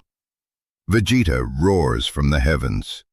The Saiyan drops from the sky like a purple guillotine, driving both of his heavy boots down in a devastating two-footed stomp directly onto Black Adam's exposed back, while the king is entirely focused on holding the massive stone. Boom! Black Adam is violently driven face first into the thick asphalt pavement. The massive stone block he was holding shatters instantly upon impact, showering the terrified family in harmless dust. But they are alive, scrambling away frantically in the ensuing confusion. Adam lies stunned in the deep crater of the ruined street, groaning heavily as the breath is forcefully knocked from his lungs. Vegeta lands heavily, squarely on top of him, violently grabbing the back of Adam's neck and lifting his battered face from the crushed asphalt. "You are inherently weak," Vegeta snarls, his bloody face mere inches from Adam's ear. "You let pathetic mortal sentiment entirely distract you from the kill. That is exactly why you will lose this war." Vegeta violently drags the stunned king through the jagged asphalt, effortlessly hauling the demigod's massive weight before violently throwing him entirely through the heavily reinforced front facade of the Grand Bank of Shiruta. Adam crashes violently through the thick exterior walls, completely obliterating the massive, 2-foot-thick steel vault door inside, and tumbles heavily into the cold, silent darkness of the vault. Vegeta stands alone in the center of the ruined street, entirely surrounded by fleeing, weeping civilians. He does not attack them. He does not even spare them a single glance. To the Prince of Saiyans, they are fundamentally less than ants. They are nothing but the irrelevant, fragile set dressing of his battlefield. He locks his glowing magenta eyes onto the massive, smoking hole in the bank facade.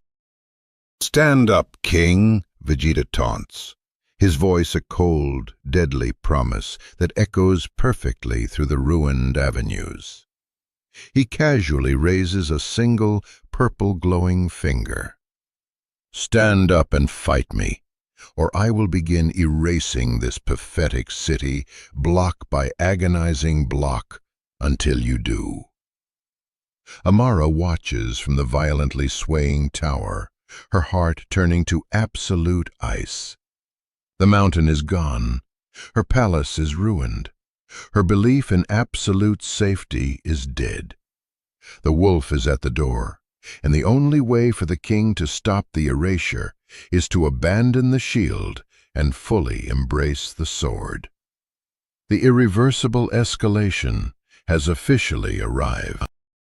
Deep within the absolute suffocating darkness of the Grand Bank's subterranean vault, the air is thick with a metallic taste of pulverized concrete and the cold, heavy scent of scattered, useless wealth.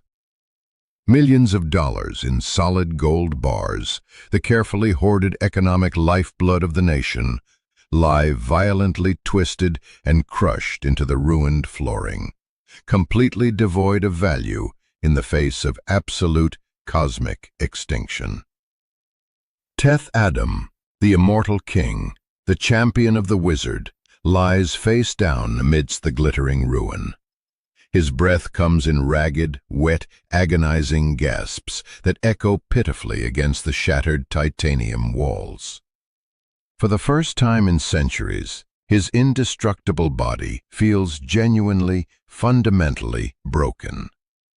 The brutal, unrefined street brawl tactics of the alien have done more than crack his divine ribs.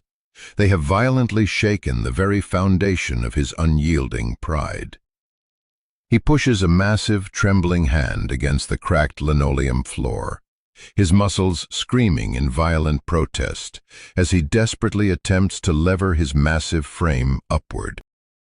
Every single inch of his divine flesh throbs with a sickening radioactive ache.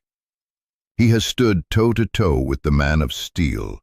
He has traded catastrophic, earth-shattering blows with the entire Justice Society combined.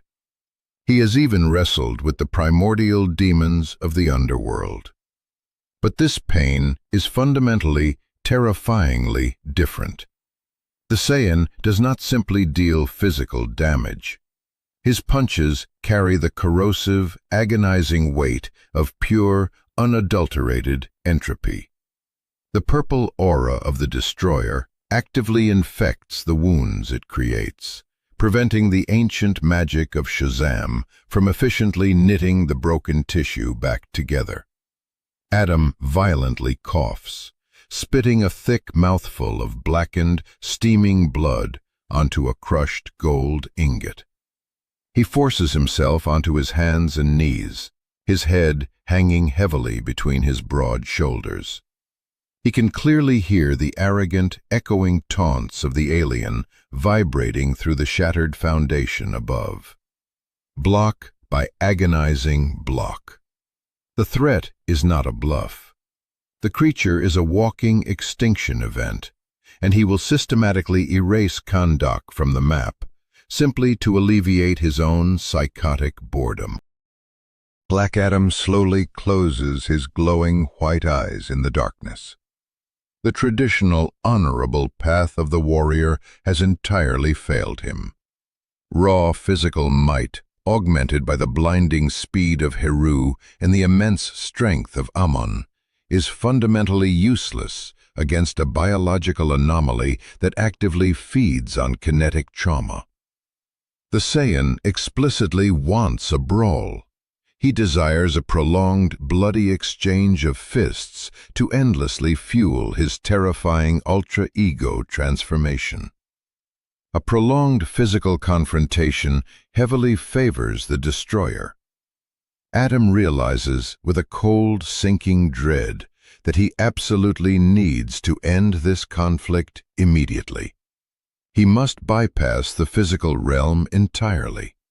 He must deploy the one ancient, terrifying weapon that the alien barbarian completely lacks an understanding of. He must delve into the deep, forbidden currents of magic. Not the clean, righteous yellow lightning of the wizard, but the older, darker, far more dangerous forces that have remained buried in the cursed sands of the Nile for 5 millennia. He reaches a trembling hand blindly into the hidden, dimensional folds of his tattered, dark cape. His thick fingers brush against cold, rusted metal. It is an artifact he swore to the wizard he would never utilize in combat, a relic soaked in the blood of ancient, forgotten dynasties. He pulls it free from its dimensional pocket. It is the amulet of Isis. But it is not glowing with the warm, nurturing light of the goddess of nature.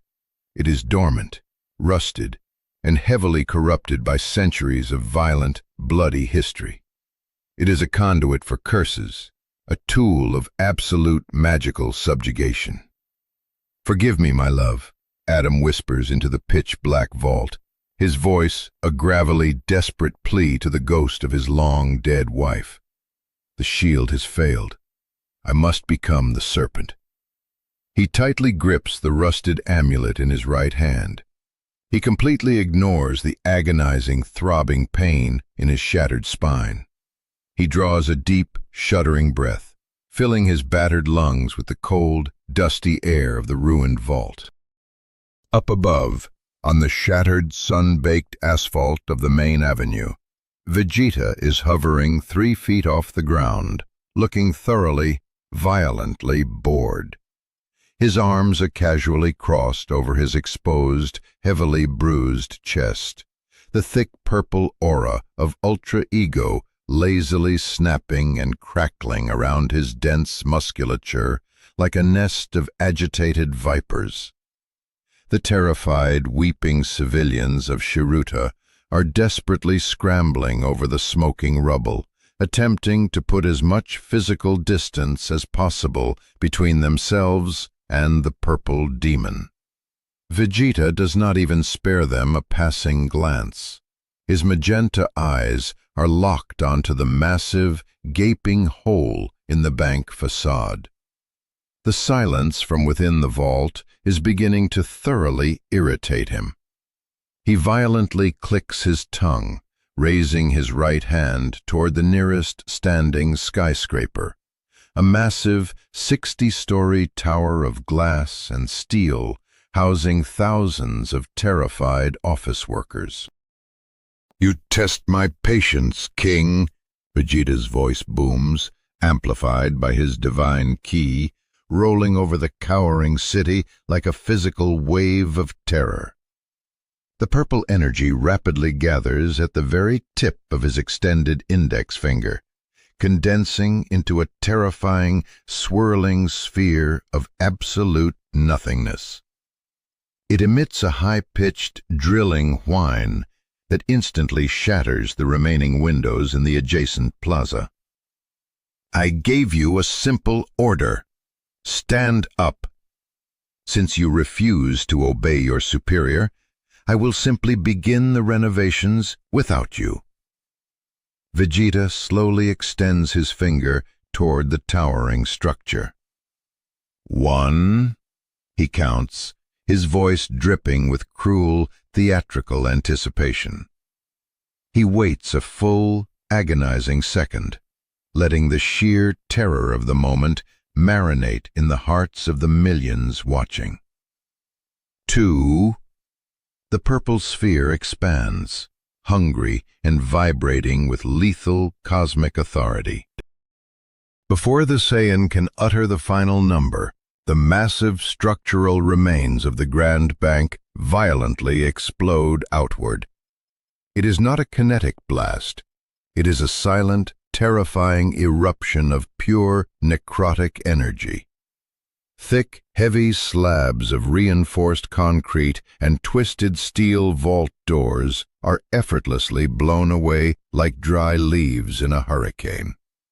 Black Adam slowly floats out from the swirling dust, but he is absolutely no longer glowing with the familiar, comforting yellow lightning of his divine patron. He is completely wreathed in a thick, swirling, terrifying vortex of dark blue and ashen gray flames. The heavy flames form jagged, floating hieroglyphs in the air around him, ancient symbols of death, binding, and eternal suffering. In his outstretched right hand, he holds the rusted, ancient amulet of Isis, which now aggressively pulses with a sickening, necrotic light. "You arrogantly wish to erase my kingdom?" Adam asks, his voice no longer his own. It is a terrifying, overlapping chorus of 1,000 ancient, mummified pharaohs speaking in absolute unison, echoing from the very bedrock of the earth. "Then let us see, alien, if your brute strength can successfully erase an ancient curse." Vegeta pauses, his arm still casually extended toward the skyscraper, the Hakai sphere quietly fizzling out and vanishing from his fingertip. He tilts his heavy Neanderthal brow, genuinely intrigued by the dramatic, spooky light show. He looks at the rusted amulet, then back to the king's face. "A glowing trinket?" Vegeta mocks, a wet, bloody grin spreading across his face. "Are you going to accessorize me to death, Baldy?" "It is not a trinket. It is an eternal prison," Adam corrects, his glowing eyes entirely devoid of mercy.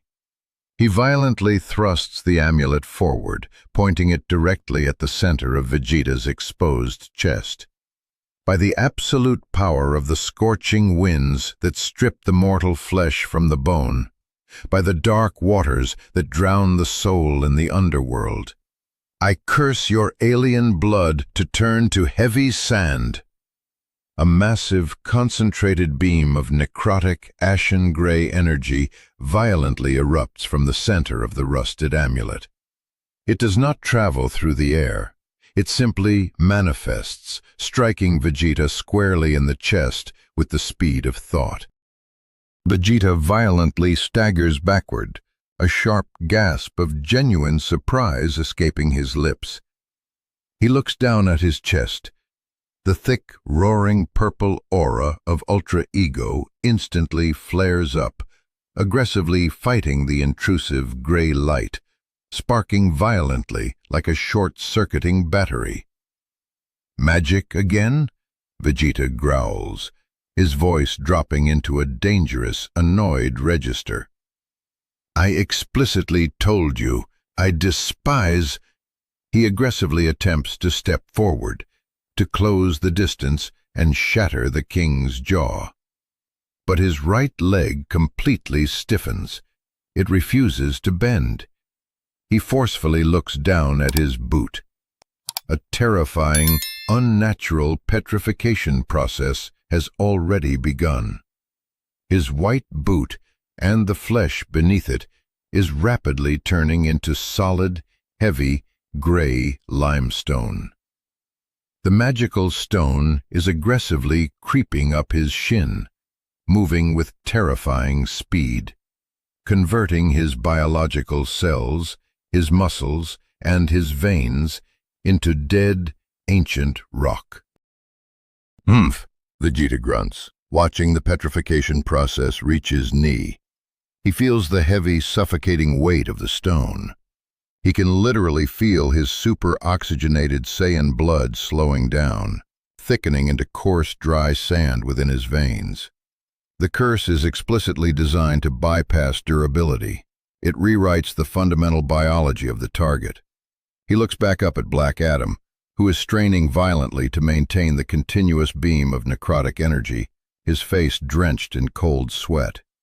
Fascinating, Vegeta says, his tone completely calm, entirely devoid of the panic Adam expected. It is a highly complex technique. You are actively rewriting my molecular structure. Cute. Vegeta slowly raises his head. The manic magenta madness in his eyes intensely flares. But your ancient magic is inherently flawed. It relies on a set of rules and destruction energy. Vegeta violently clenches his unpetrified fists, pulling his arms inward. Explicitly erases the rules. With an ear-splitting roar, Vegeta aggressively flares his ki to its absolute theoretical maximum. The purple flame violently explodes outward, taking the terrifying spectral shape of a massive, roaring skull directly behind him. Crack! Vegeta aggressively flexes his petrified right leg. The sheer, overwhelming biological force, combined with the absolute rejection of the Hakai energy, violently shatters the magical stone encasement into a million pieces. He steps forward effortlessly, the gray stone dust falling uselessly away from his restored flesh. I told you, Vegeta grins, the violent madness fully consuming his expression. Destruction erases absolutely everything, even your pathetic, dusty curses. He casually raises his right hand, his palm facing the thick beam of necrotic energy still pouring from the amulet. Hakai! He does not fire a blast. He simply applies the conceptual weight of erasure to the magic itself. He physically wipes the thick gray beam completely out of existence. The necrotic energy simply stops, deleted from reality mid-air. The violent backlash of the broken curse violently travels back up the invisible conduit, striking the amulet. The ancient relic violently explodes in Black Adam's hand, shattering into useless, rusted shrapnel that cuts deeply into the king's palms. Adam stares blankly at his bleeding hand, completely and utterly stunned. The sacred, terrible amulet of Isis, effortlessly overpowered and conceptually erased by the sheer brute force of an alien's willpower? It violates every fundamental law of the magical universe. "Impossible," Adam whispers, his voice trembling for the first time. "I am Vegeta," the Saiyan states coldly, slowly walking forward through the drifting smoke, the massive purple skull aura mimicking his every movement. "I am the inevitable, absolute end. You cannot magically curse the end. You can only violently submit to it." Before Adam can even raise his bleeding hands to defend himself, Vegeta violently vanishes. He reappears instantly within Adam's guard.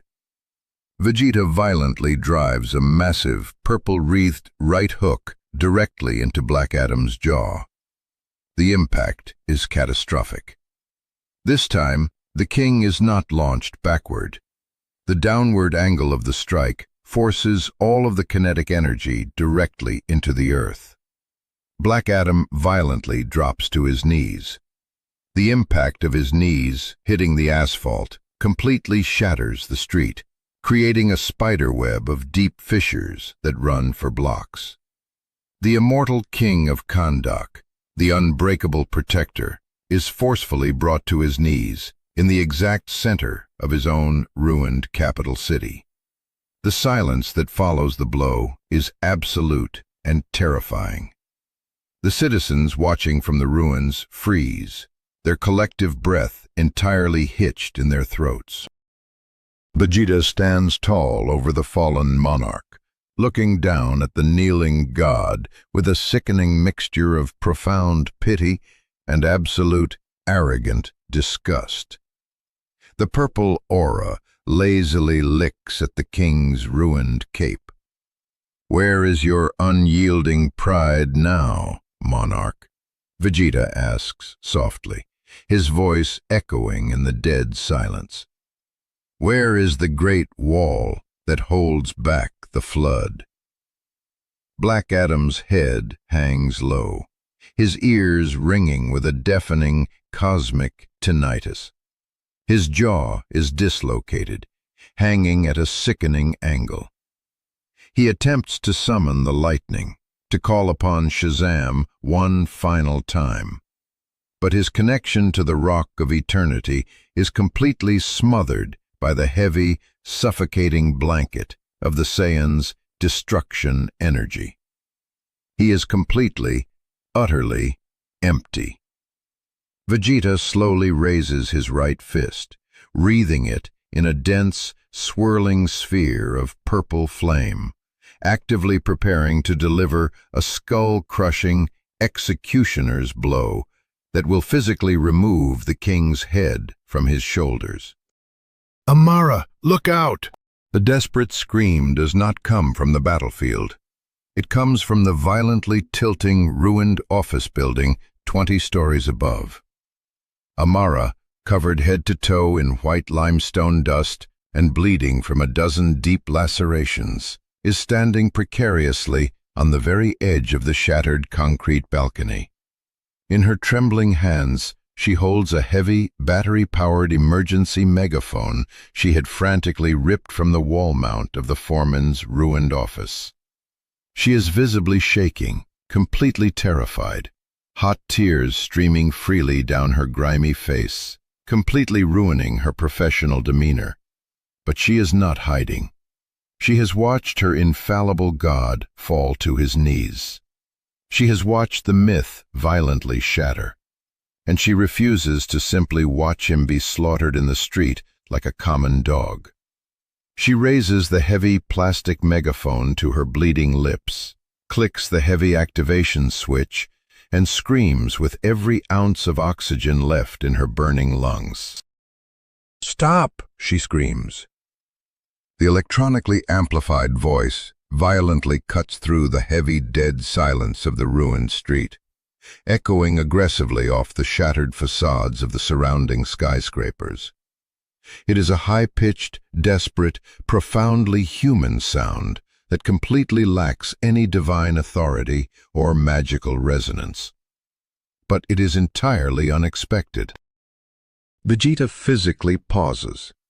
His raised, glowing fist stops mere inches from Black Adam's skull.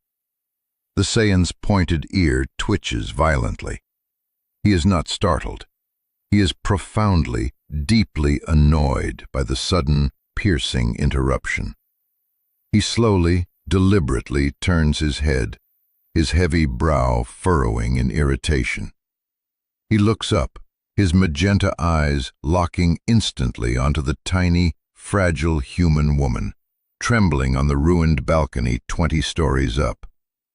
"You," Vegeta whispers, his voice low and incredibly dangerous. He slowly lowers his fist from Adam's head. He turns his entire body to fully face the building. "You are incredibly, profoundly annoying." He casually raises his left index finger, pointing it directly at Amara. A microscopic, terrifying spark of concentrated purple light immediately begins to gather at the very tip of his white glove. "I absolutely despise being interrupted while I am working." Down on the shattered asphalt, Black Adam forces his heavy, ringing head upward. He violently snaps his dislocated jaw back into place with a sickening crunch. He looks up and sees Vegeta's casually extended finger. He easily traces the invisible trajectory of the intended blast directly to the ruined balcony. He sees Amara standing there, her megaphone slowly lowering, her eyes wide with the sudden, paralyzing realization that she has just drawn the absolute attention of a destroyer god. The choice violently returns to the king, the eternal, inescapable burden of the crown. He is completely out of magic. He is severely concussed. His body is broken, but he is still the protector. Vegeta casually fires. It is not a massive sphere or a roaring wave. It is a highly compressed beam of pure destruction energy, as thin and sharp as a surgeon's laser needle. It silently shoots upward toward the balcony, completely ignoring the laws of friction, intended to cleanly, effortlessly erase the annoying insect from the timeline. Black Adam moves. He does not attempt to attack Vegeta. He knows his strikes are currently useless. He does not attempt to raise a magical shield. He lacks the reserves. Instead, he violently launches his massive body horizontally from his knees, using the last desperate reserves of his biological strength. He physically throws himself directly into the invisible trajectory of the needle-thin beam. SSH-thump. The sound is horrifyingly muted. The thin, purple beam of Hakai violently strikes Black Adam directly in the right shoulder. It does not explode upon impact. It does not push him backward. It simply eats.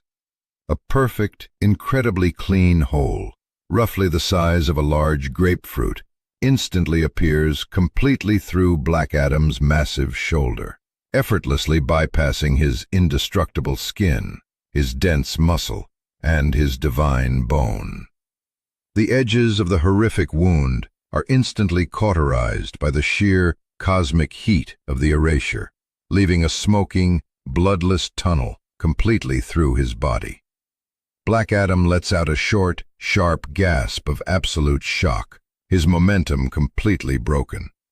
He heavily crashes back onto the unforgiving pavement, violently clutching the smoking, gaping hole in his flesh with his remaining hand. High above on the trembling balcony, Amara completely drops the heavy megaphone. It clatters loudly against the concrete, tumbling over the edge and falling into the street below. Her mouth hangs open in a silent, continuous scream of pure horror. He took it. The invincible king of Kahndaq, the god who dictates the weather and shatters mountains, just intentionally threw his body in front of a lethal cosmic bullet, specifically to save her miserable, insignificant life. The sheer, terrifying weight of his violent sacrifice physically forces her to her knees. Vegeta slowly lowers his smoking finger. He looks at the perfectly cauterized hole in the king's shoulder. Then he looks down at Black Adam's contorted face. The Saiyan's expression shifts entirely. The manic, violent grin fades completely, replaced by a look of profound, genuine, almost childlike confusion. He tilts his head, his heavy brow deeply furrowed. "Why?" Vegeta asks, his voice completely stripped of its usual mockery, sounding genuinely baffled by the illogical mathematics of the action. "She is absolutely nothing. She is a biological speck, an ant. You are a king. You possess power. You willingly sacrificed your own limb. You permanently crippled yourself for a speck of mortal dust." Black Adam violently clutches his ruined shoulder, gritting his teeth against the blinding cosmic agony. He forces himself to roll onto his side, struggling desperately to rise, refusing to die on his back. Golden blood, usually reserved for the deepest of wounds, slowly begins to seep from the edges of the cauterized tissue. He looks up at the alien, his white eyes dimming, but fundamentally unyielding. "She is not dust," Adam rasps, his deep voice weak, wet, but completely, unshakably steady. "She is Kahndaq." Vegeta stares at the broken, bleeding king for a very long, heavy moment. The only sound in the ruined plaza is the hot wind whistling mournfully through the hollow shells of the devastated skyscrapers. Slowly, Vegeta begins to laugh. But it is not the manic, unhinged laugh of the ultra-ego. It is a dry, mocking, deeply bitter sound. It is the laugh of a man who has just confirmed a deeply held, cynical suspicion about the nature of heroism. "You are an absolute, irredeemable fool," Vegeta says, shaking his head slowly. "You elevate the weak, and it makes you vulnerable. And that is exactly why you will die here today." Vegeta aggressively takes a step back, widening his stance.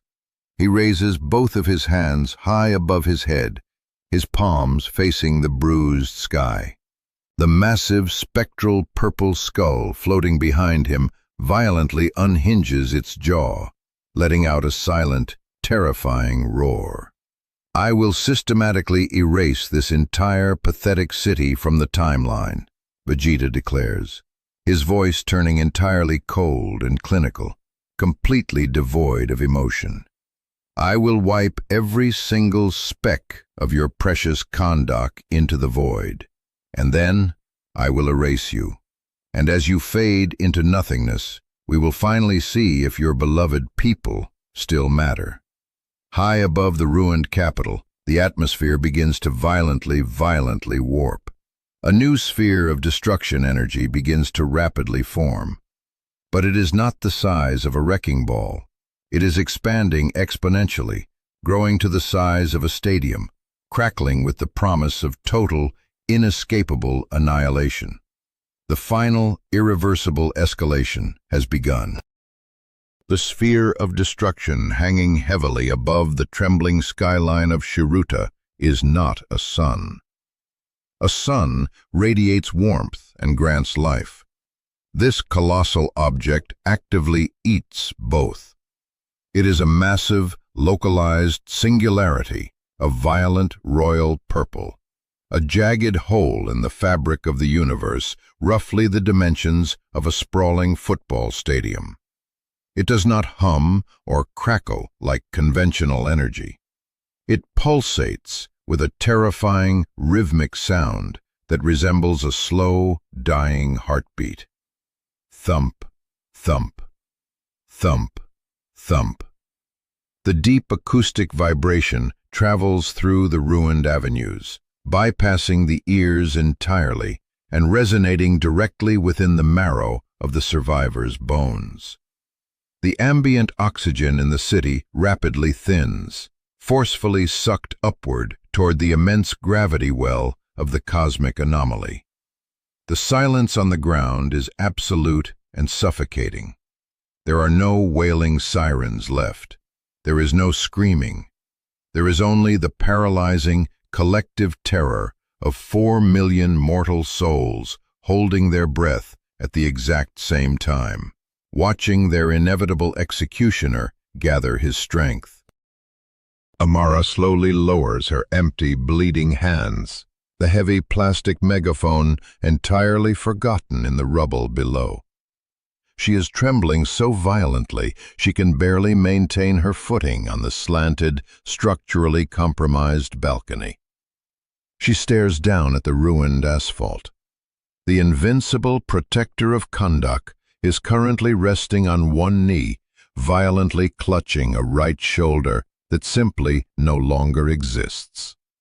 The perfectly cauterized, grapefruit-sized wound aggressively smokes, a dark, bloodless crater bored straight through his divine, immortal flesh. Black Adam is staring blankly at the pulverized pavement, his broad chest heaving with exhaustion, each desperate inhalation sounding like a heavy rattle in a broken, flooded engine.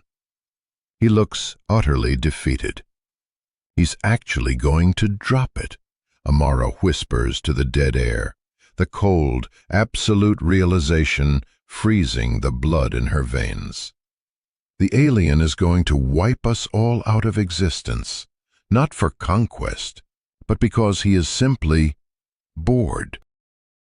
High above the cowering metropolis, Vegeta hovers just inches below the apocalyptic sphere, his white-gloved hands elegantly raised like an insane conductor leading a symphony of total annihilation.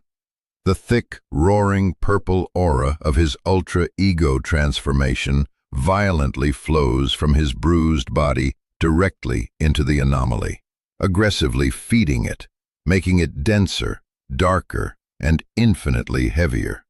His bare, muscular chest is heavily heaving, sweat freely mixing with the dark Saiyan blood coating his face.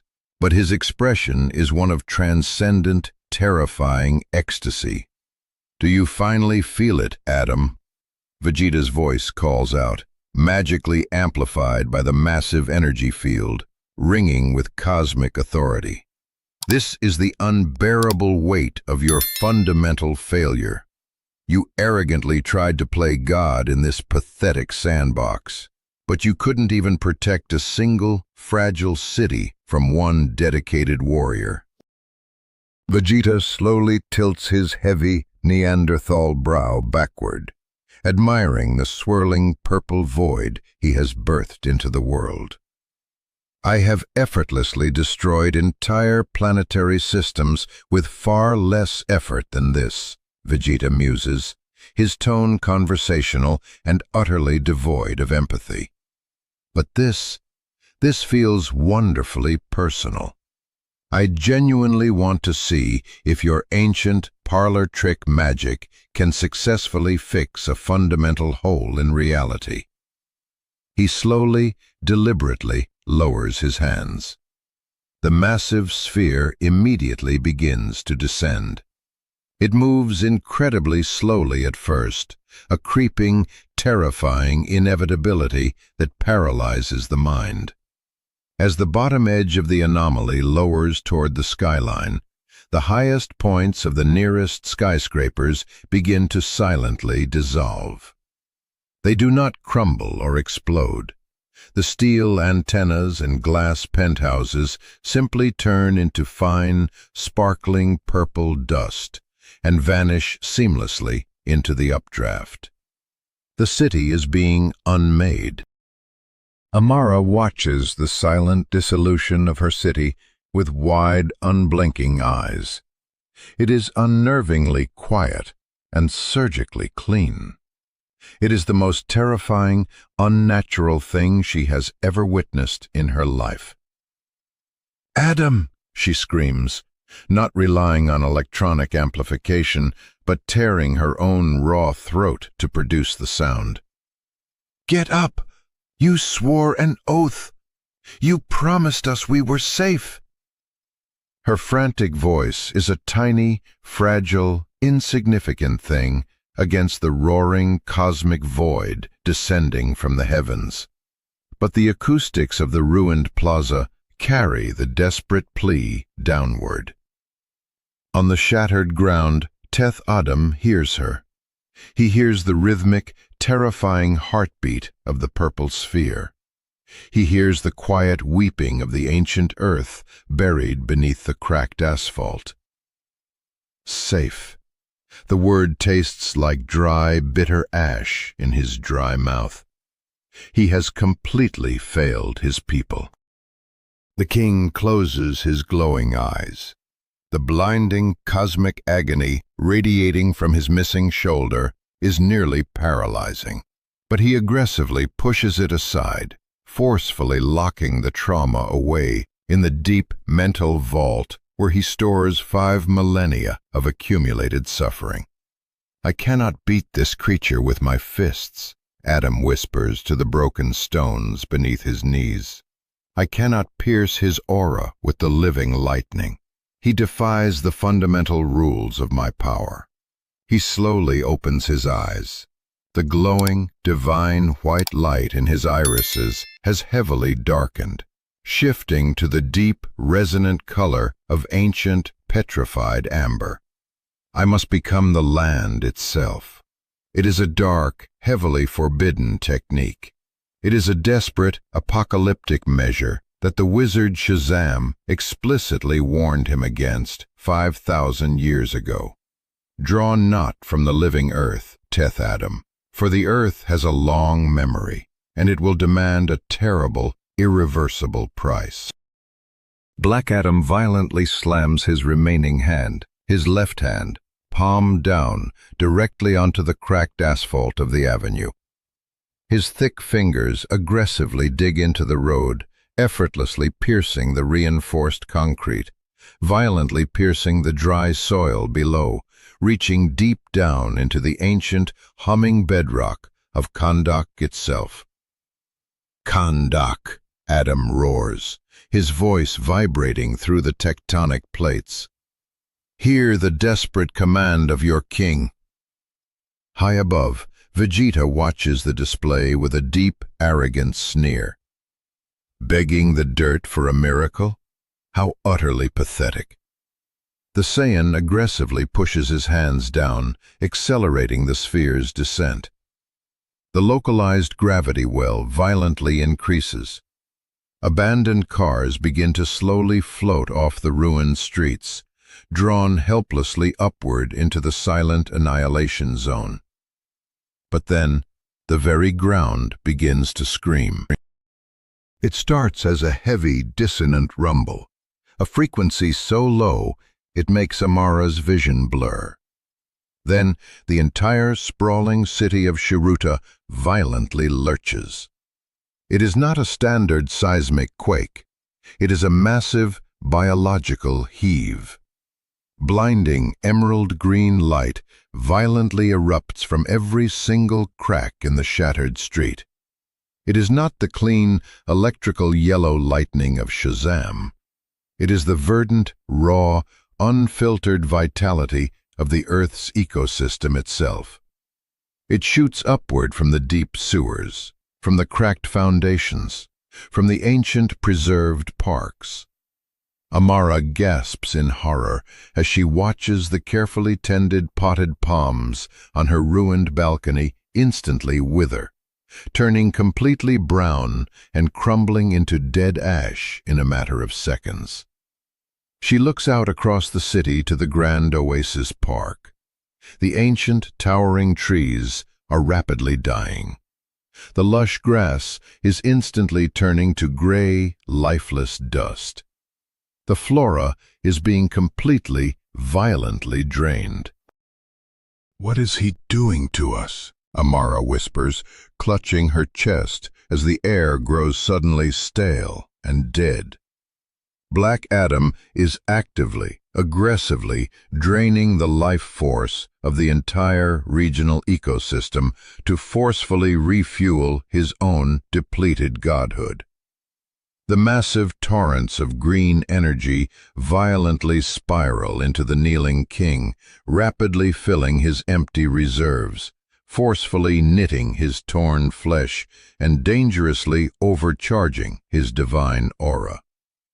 The smoking, cauterized hole in his right shoulder suddenly fills with blinding, solid green light, aggressively regenerating heavy bone and dense muscle in a grotesque, rapid, agonizing spurt of biological growth. Adam slowly stands up. He is violently glowing, not with static electricity, but with a thick, swampy, oppressive aura of ancient, stolen power. He literally grows in physical size, his dense muscles violently swelling, his stature increasing until he stands nearly 8 feet tall. His eyes are no longer gold. They are burning emerald green. "I am not just a king." Adam's voice is a heavy landslide, echoing with the stolen life of millions of dying plants and animals. "I am the rock upon which this nation is built." He violently bends his knees and launches himself upward, shattering the street beneath him. He flies directly into the descending, apocalyptic path of the Hakai sphere. "Finally!" Vegeta yells, his magenta eyes widening in pure, destructive delight. "Show me what the dirt can do!" Black Adam violently hits the bottom edge of the massive purple sphere with both of his massive, green glowing hands. "Contact!" The resulting sound is not a traditional explosion. It is a terrifying, high-pitched scream of reality literally tearing in half. The sheer, absolute cosmic force of the destruction energy actively tries to eat Adam's hands. The stolen, verdant life energy aggressively tries to outgrow the destruction. The two fundamental opposing forces violently meet in a catastrophic chemical reaction that instantly turns the bruised sky into a sickening kaleidoscope of nausea-inducing colors. Adam groans loudly, his massive teeth gritted, the unimaginable weight of the descending sphere pressing him heavily downward. It feels exactly like attempting to bench press a collapsing neutron star. The indestructible skin on his massive hands rapidly blisters, burns down to the bone, and instantly regenerates in a continuous, agonizing cycle of destruction and rebirth. Burn, heal. Burn, heal. "You cannot simply erase me, alien," Adam bellows, his magically amplified voice violently shaking the massive sphere. "I am permanently anchored to the molten core of this world." "Then I will simply erase the entire planet too." Vegeta laughs maniacally, aggressively pushing downward with both hands, feeding more of his ultra-ego into the void. The massive sphere drops another 100 feet. The resulting atmospheric pressure wave violently flattens the immediate city center. Every single remaining window, support beam, and unreinforced structure in Shiruta blows out instantly. Amara is violently thrown backward into the ruined office space, sliding heavily across the floor amidst a lethal shower of jagged glass and splintered wood. She desperately covers her head, curling into a tight, trembling ball beneath a heavy oak desk.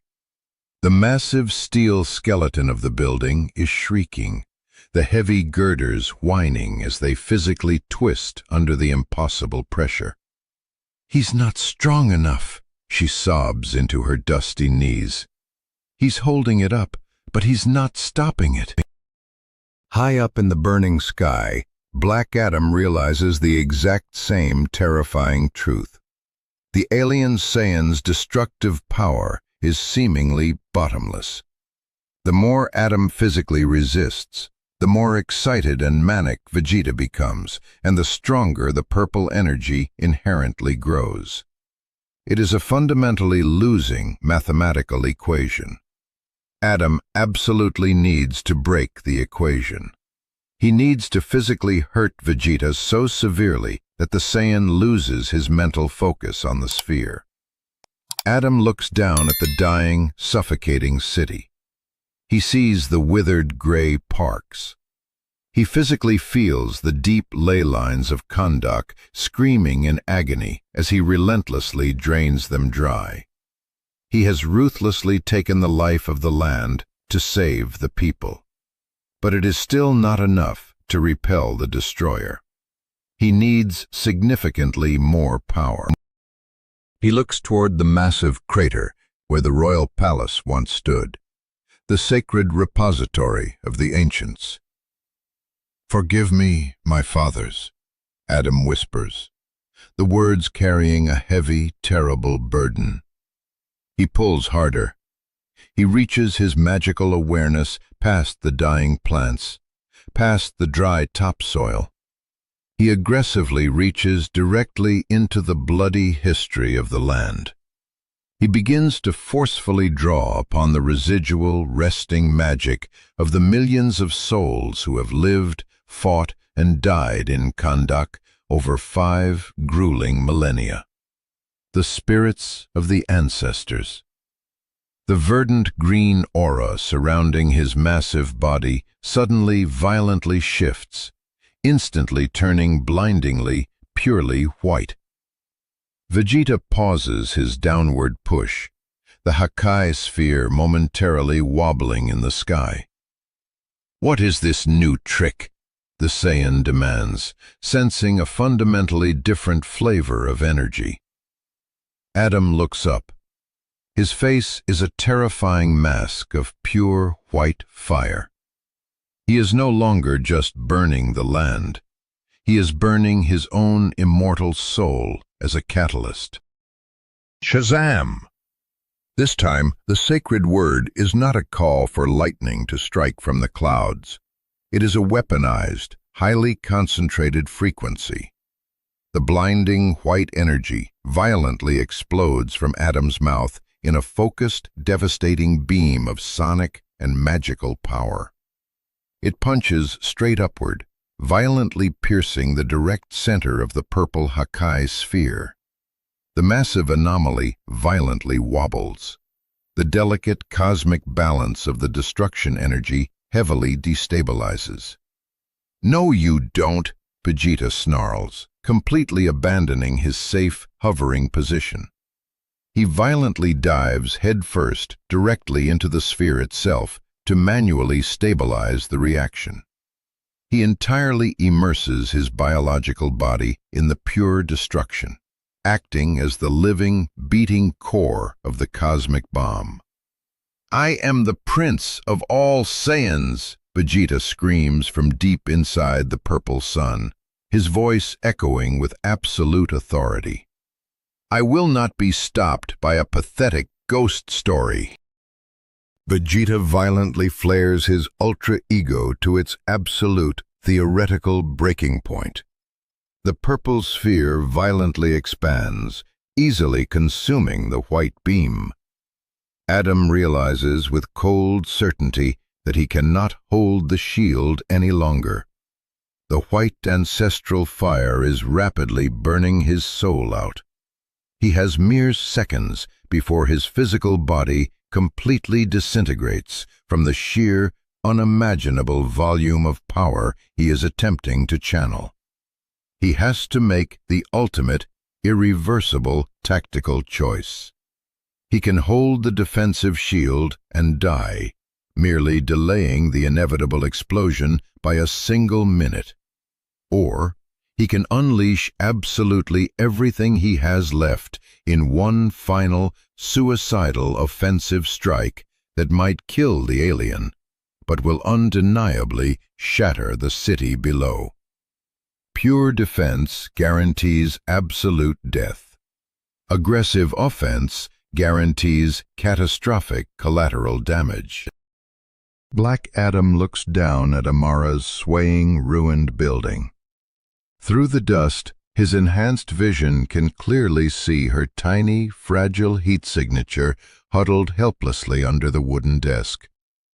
"Live," Adam whispers to her, a final command from a failing king. He completely drops the defensive green shield. He rapidly channels all of the remaining white ancestral power directly into his right fist. He does not retreat.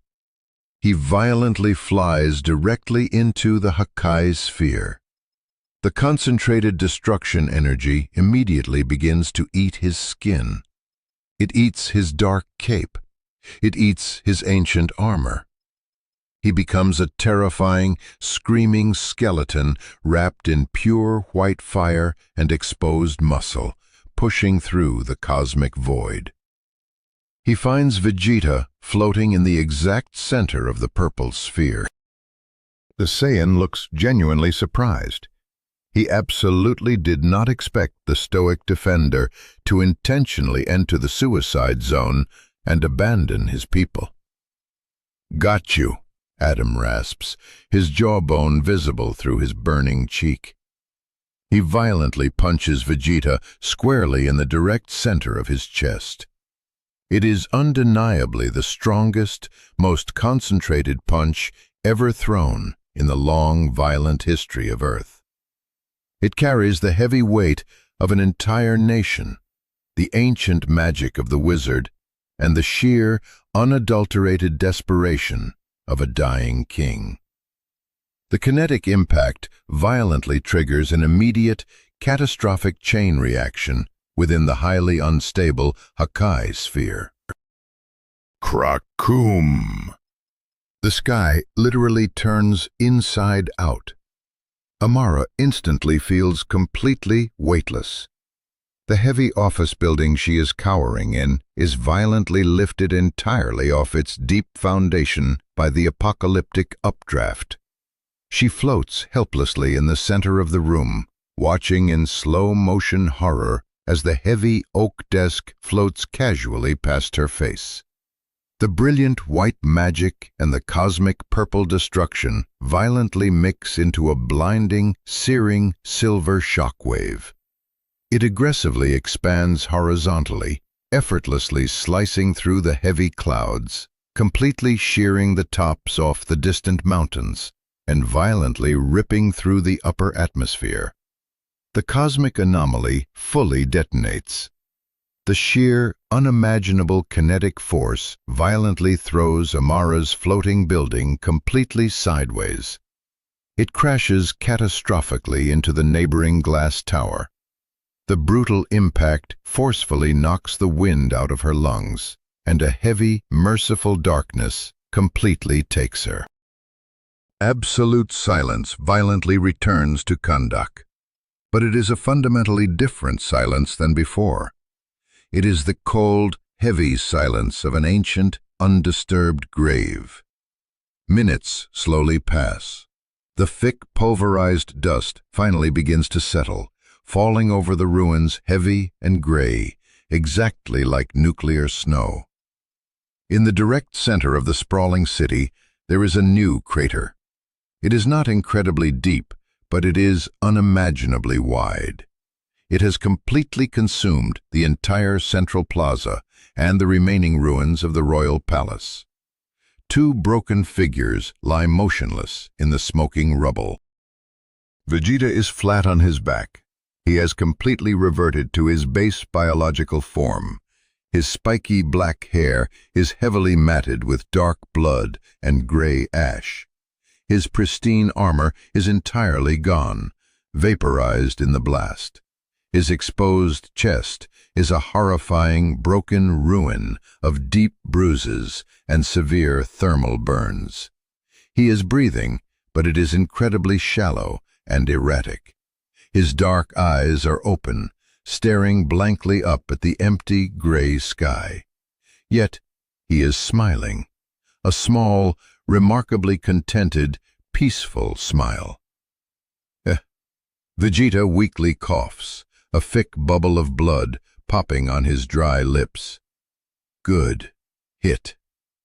50 yards away, Teth Adam lies face down in the dirt. He is completely naked from the waist up, his indestructible skin now completely gray, dry, and cracked like parched mud in a drought. The iconic golden lightning bolt on his chest is entirely gone, leaving only a massive, jagged scar. He is not moving a muscle. The sum must be harmed price of the irreversible step has been fully paid. The city of Shiruta technically still stands, but it is fundamentally broken. The towering skyscrapers are nothing but twisted, hollow skeletons of steel. The lush parks are desolate deserts of gray ash. The glorious palace is gone, and the deep, ancient magic of the land. The magic feels utterly, permanently dead. Vegeta attempts to slowly sit up, but his bruised body violently refuses the command. He laughs softly, a pathetic, wheezing sound. I can't physically move. My ki, it's completely, utterly empty. He slowly, painfully turns his head toward the fallen monarch. Hey! Vegeta calls out, his voice a dry whisper. Baldy, are you dead? Black Adam's thick index finger weakly twitches. Slowly, agonizingly, the king violently pushes himself upward on trembling, burned arms. He does not look like a radiant god anymore. He looks exactly like a mortal man. An incredibly old, profoundly tired mortal man. He violently coughs, spitting out a thick mouthful of black, necrotic bile onto the sand. I am eternal, Adam lies, his voice barely audible. He can barely hold his heavy head up. They simply stare at each other across the smoking, desolate ruin they mutually created. You entirely ruined my city, Adam whispers, the heartbreak evident even in his exhaustion. You broke my ribs, Vegeta weakly counters, resting his head back against the dirt. And you owe me a brand new suit of armor. Adam attempts to summon a tiny spark of lightning to simply finish the alien off. A microscopic yellow spark fizzles pathetically on his fingertip and instantly dies. Vegeta attempts to summon a basic ki blast. A tiny, useless puff of white smoke comes out of his palm. They are both completely, utterly spent. And then, cutting through the dead silence, they hear the sound. It is the low, powerful hum of advanced turbine engines. High above the heavy, settling dust cloud, a dark shape slowly descends. It is sleek, black, heavily armored, and shaped exactly like a T. The Justice Society has finally arrived. Vegeta looks up at the descending aircraft and loudly groans, closing his eyes. Oh, absolutely great. The Universal Hall monitors are here. Black Adam looks up, his dark, exhausted eyes narrowing with ancient suspicion. They are not here to offer aid. From the open bay doors of the jet, a striking figure gracefully descends on massive, gleaming golden wings. Hawkman.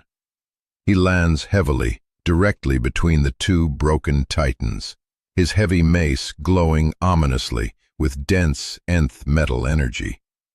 Directly behind him, the golden helmet of Dr. Fate smoothly phases through the hull of the ship, descending like a silent ghost. Hawkman slowly looks around at the catastrophic devastation. He looks at the dead gray parks.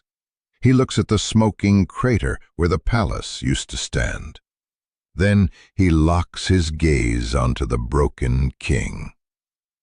"Adam," Hawkman says, his voice completely cold, devoid of any camaraderie. "What in God's name have you done?"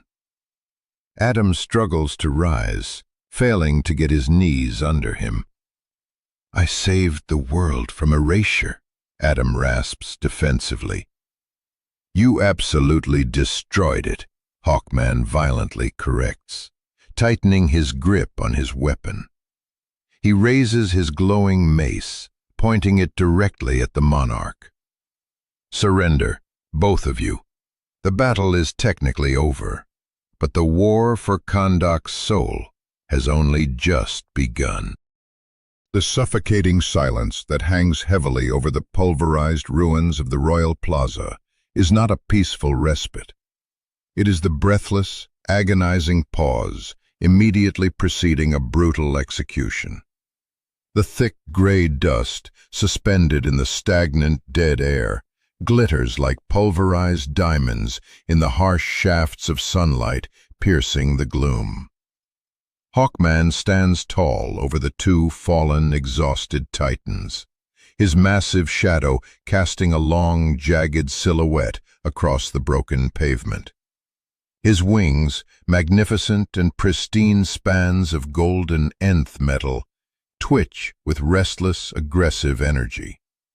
To the bleeding survivors watching from the shadows, he does not look like a savior descending from the heavens. He looks exactly like a warden arriving to lock away the damned.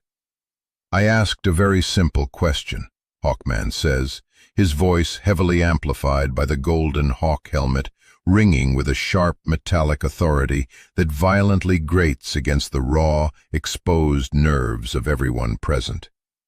"This entire capital city is a graveyard.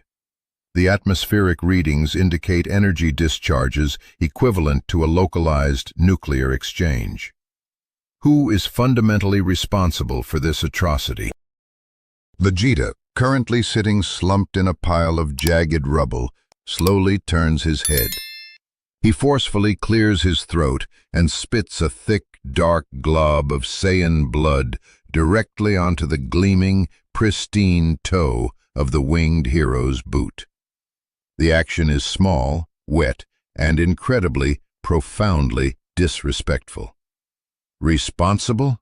Vegeta wheezes, his voice a dry, agonizing rasp that actively shreds his vocal cords, yet somehow still drips with pure, unadulterated condescension. "We were simply redecorating. I personally think it really opens up the space, don't you? It feels significantly less tyranny." Hawkman slowly looks down at the dark, alien blood staining his pristine armor. His grip on the leather-wrapped handle of his mace tightens until the material loudly creaks. "You are the alien entity originally identified by the orbital satellite array," Hawkman states, his tone entirely cold and clinical, completely devoid of empathy. "Designation: unknown. Threat level: Omega. You are officially under arrest by the Justice Society for planetary endangerment and catastrophic acts of global terrorism. Arrest? Vegeta starts to laugh, a dry, mocking sound, but it instantly turns into a violent, hacking cough that racks his entire bruised, broken frame. You honestly think a pathetic mortal in a bird costume can arrest me? Vegeta forces his trembling arms against the rubble, desperately attempting to stand. His legs shake violently, his knees threatening to buckle under his own weight. His divine ki is a completely hollow well. He aggressively scraped the very bottom of the cosmic barrel just to survive the Hakai explosion. But his Saiyan pride acts as a secondary, indestructible skeletal system, forcefully holding him upright when basic biology dictates he should be completely comatose. I am Vegeta, Prince of all Saiyans, he snarls, swaying dangerously like a drunkard in the wind. And I do not answer to winged roadkill. Hawkman does not hesitate. He swings the heavy nth metal mace. It isn't a lethal, killing blow, but it is a brutal, disciplined strike. A heavy backhand swing, specifically meant to knock the remaining oxygen out of a resisting suspect. Dwack! The kinetic sound is sickeningly wet and incredibly heavy. Vegeta is violently lifted entirely off his feet and tossed 20 yards backward into a jagged pile of twisted rebar and crushed concrete. He hits the rubble with a dull thud and does not move a single inch. Stop! The desperate, gravelly command comes from the ground. Black Adam is forcefully pushing himself up, utilizing a twisted, heavy steel girder as a makeshift crutch. His indestructible skin is still ashen and gray from the catastrophic energy drain, but his dark, exhausted eyes are suddenly burning with a low, incredibly dangerous ember of warrior's respect. You strike a severely wounded, exhausted warrior, Adam growls, his voice thick with ancient contempt, struggling to keep his massive frame upright. Is this the absolute justice you endlessly prattle on about, Carter? Kicking a rabid dog only when it is securely chained to the ground. He is not a noble warrior, Adam. He is a walking weapon of mass extinction. Hawkman violently turns his cold gaze back to the ruined ruler of Kahndaq. And look around you. Open your eyes and look at your so-called kingdom. You allowed this catastrophe to happen.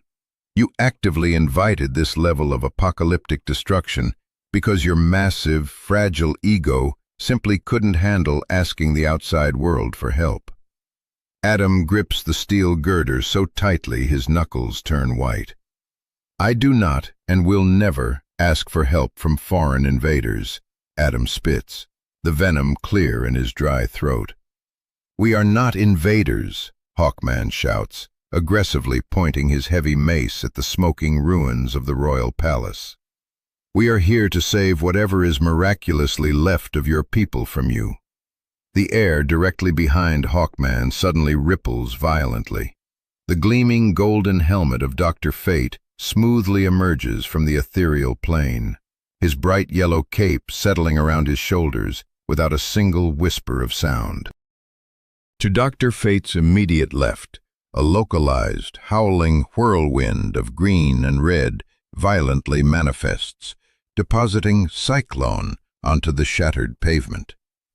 Simultaneously, the very ground physically shakes as the colossal, towering form of Atom Smasher carefully steps over a completely shattered 50-story building, rapidly shrinking down to standard human size as he heavily enters the ruined plaza. The Justice Society has fully assembled, pristine and entirely untouched by the horrors of the preceding hour. The ancient Lords of Order have spoken their absolute truth. Dr. Fate's voice echoes, projecting not from his physical mouth, but resonating from everywhere at once. It is a voice completely devoid of human emotion, terrifying in its absolute cosmic neutrality. The chaotic biological anomaly, the Saiyan, must be surgically excised from this mortal plane. And Teth Adam, your isolated rule has fundamentally become a singularity of pure destruction. You will be permanently remanded to the Tower of Fate until your ultimate judgment is magically decided. Black Adam slowly straightens his battered spine. He completely releases his grip on the heavy steel girder, letting it clang loudly onto the asphalt. He stands entirely unsupported, his massive body swaying slightly in the desert wind, but his chin remains unbowed. You will take absolutely no one from this sovereign soil, Adam states softly, his voice carrying the immovable weight of a mountain. Not the alien, and certainly not me. Atom Smasher takes a hesitant step forward, sounding genuinely apologetic, but completely firm in his duty. He nervously cracks his oversized knuckles. Please, Adam, don't make us do this the hard way.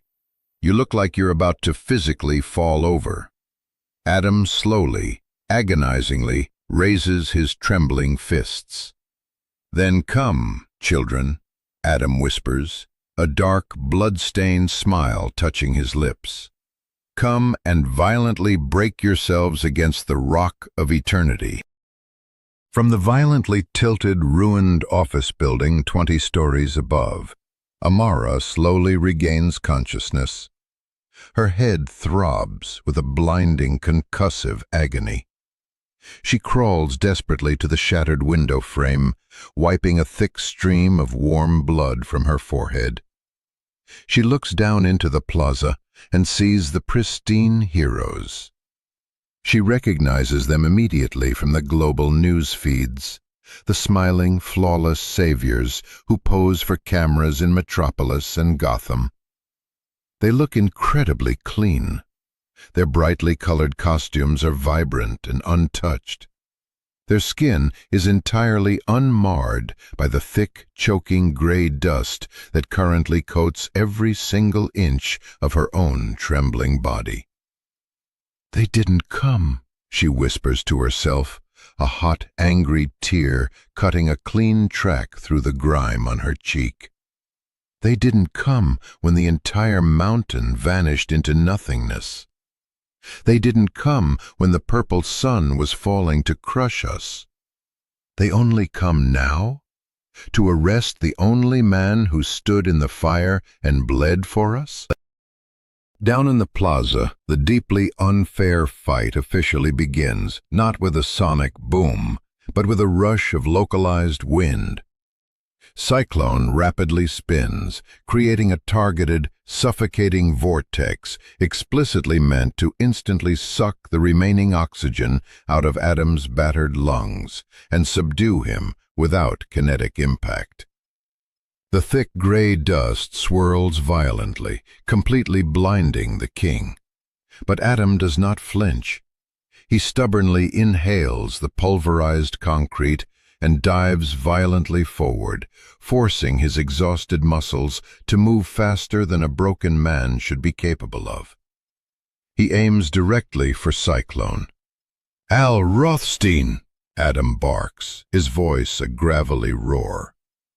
Atom Smasher instantly intercepts the charge, growing to a towering 20 feet in a split second to physically block Adam's path. He easily catches the exhausted king in a giant open palm. "Gotcha," Atom Smasher says, his voice booming.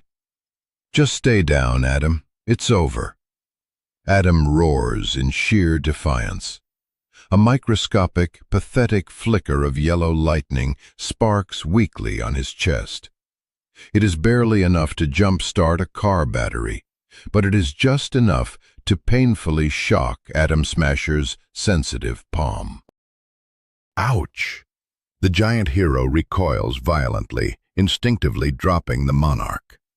Adam hits the pavement hard, rolls aggressively, and comes up clutching a jagged 50-pound chunk of solid concrete in his massive hand. He hurls it with all his remaining biological strength directly at Hawkman's head.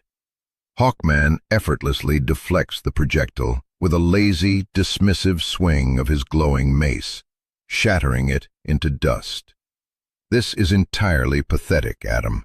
Your reserves are completely empty," Hawkman states coldly. He dives forward, his golden wings tightly tucked, slamming directly into Black Adam with the devastating force of a wrecking ball. The two men violently tumble across the ruined pavement, trading brutal, close-quarters punches. Hawkman's nth metal armor easily absorbs the king's exhausted blows, while his heavy mace consistently lands sickening, bruising strikes directly onto Adam's already shattered, agonizing ribs. The protector of Kahndaq is being systematically, effortlessly dismantled. Meanwhile, Dr. Fate calmly floats toward the jagged pile of rubble where Vegeta lies motionless. "Alien anomaly," Fate intones, raising a glowing golden hand.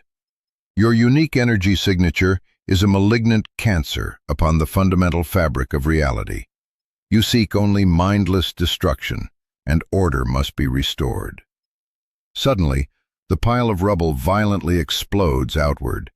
Vegeta bursts from the concrete, not with a massive energy beam, but with a desperate, physical, lunging tackle. He crashes heavily into Dr. Fate, wrapping his bloody arms tightly around the sorcerer's waist and driving the Lord of Order violently into the crushed pavement. "I seek absolute entertainment," Vegeta screams directly into Fate's golden faceplate.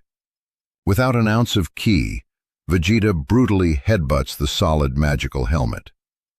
Clang! The impact undeniably hurts Vegeta significantly more than it hurts Fate. The Saiyan's forehead splits wide open, thick blood instantly masking his vision. But he aggressively does it again. Clang! And again. Clang! "Get out of my head, you shiny parasite," Vegeta yells, aggressively pounding his bare, bloody fists against Fate's reinforced chest plate. "I don't care about your pathetic concept of order. I don't care about your invisible lords." Dr. Fate calmly raises a single hand. A massive, glowing golden Ankh symbol manifests in the air directly above the Saiyan. "Sleep, chaotic one," Fate commands with absolute authority. A heavy, overwhelming pulse of magical, conceptual sedative violently washes over Vegeta's mind. The Saiyan's teal eyes instantly roll back into his skull, his heavy body going entirely limp. But as Fate reaches out to push the unconscious alien off his chest, Vegeta's trembling, bloody hand suddenly shoots out, aggressively grabbing Fate's yellow cape in a death grip. "No," Vegeta mumbles, his jaw locked tight, blood and thick saliva dripping from his chin. "I am not done." He is actively fighting the magical command with sheer, unadulterated biological stubbornness. His Saiyan physiology is violently burning through the magical sedative like a raging fever. "You look exactly like a shiny target," Vegeta grins crookedly, pulling himself back up to face the helmet. Fate has finally had enough of the physical struggle. He blasts the alien. A concentrated beam of pure, orderly magic strikes Vegeta point-blank in the chest, violently blowing him off and sending him skidding heavily across the plaza until he slams into a ruined pillar. "Enough of this display," Hawkman shouts from across the square. He has Black Adam entirely pinned to the ground. He is forcefully holding the exhausted king down by his thick throat, using the heavy handle of his nth metal mace to crush Adam's windpipe. Adam is violently thrashing, his legs kicking, but he has absolutely no leverage and no strength left. Cyclone continuously suppress the immediate area.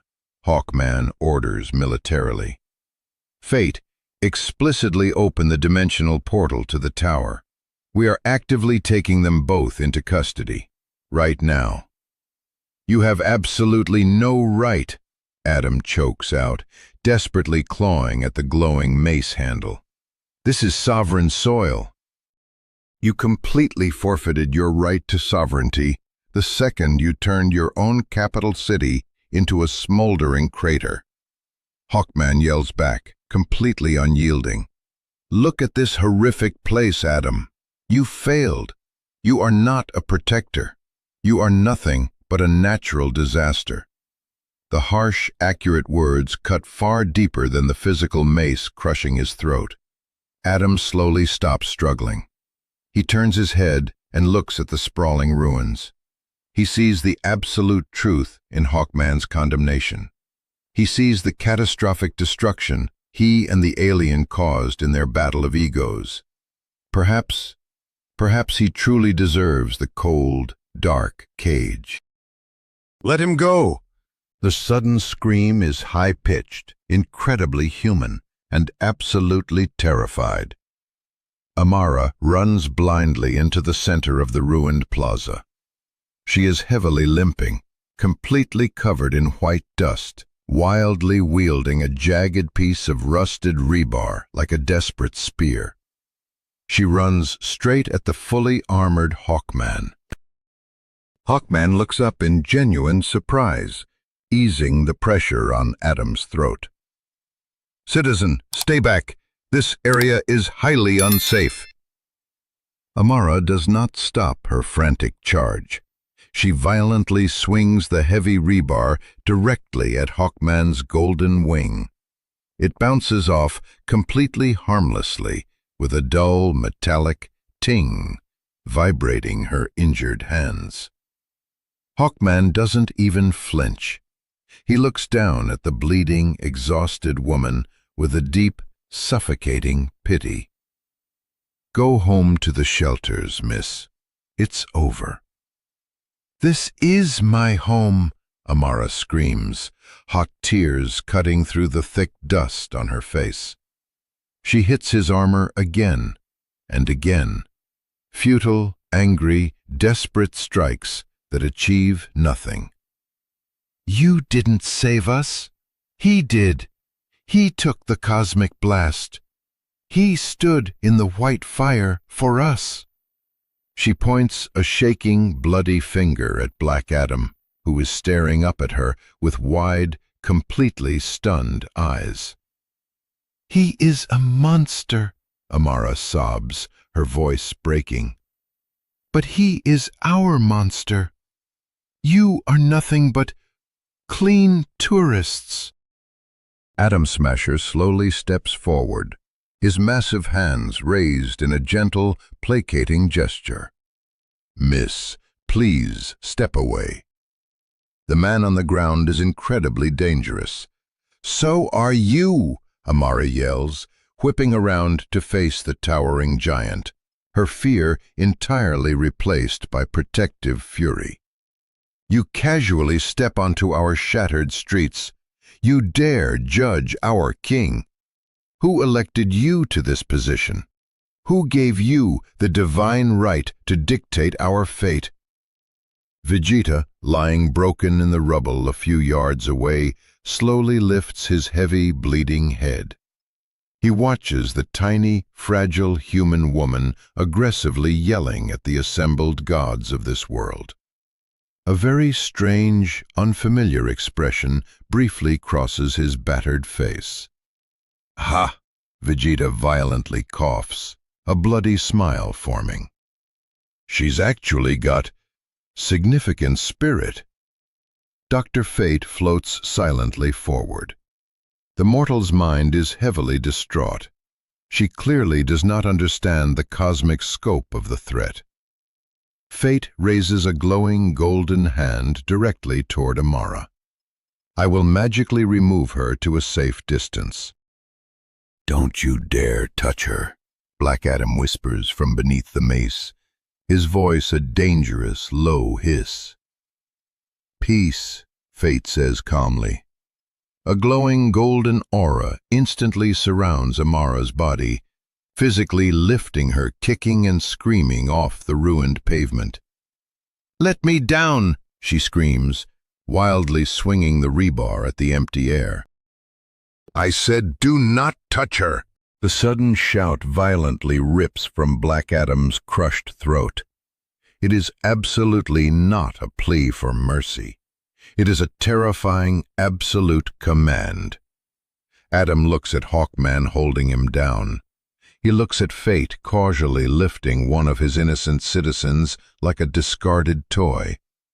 He looks at Vegeta, broken, bleeding, and watching the spectacle.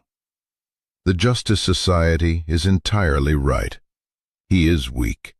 He is magically drained. The land is completely dead. He has absolutely nothing left to give them. Except the dark, terrifying prompt of the ancient wizards whispers seductively in his ear. "There is always a source of power, Teth Adam. Life itself is energy. If the ancient land is dry, the mortal blood is wet."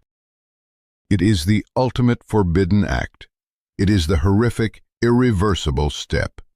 It is the exact action that permanently separates a noble hero from a ruling king, and a ruling king from a tyrannical monster. To effectively save the collective whole, one must ruthlessly sacrifice the few. Adam slowly looks at Amara dangling in the air. He looks at the other terrified survivors peering out from the smoking ruins. "I am deeply sorry," Adam whispers to the wind. He violently grabs the heavy handle of Hawkman's mace with both of his massive hands. Shazam! But he does not call the holy lightning down from the sky. He violently calls the dark lightning inward. He forcefully reverses the entire polarity of his magical conduit. Instead of drawing from the distant rock of eternity, he aggressively draws from the immediate, fragile bioelectric field surrounding him. The air in the plaza instantly turns freezing cold. Amara violently gasps. She feels a sudden, terrifyingly sharp pain explode directly in the center of her chest. The color completely drains from her skin, leaving it an ashen, sickly gray. Her thick, dark hair, previously black as pitch, suddenly develops a massive, stark streak of coarse white. She physically feels 10 years of her natural vitality violently ripped from her cellular structure in a single, agonizing second.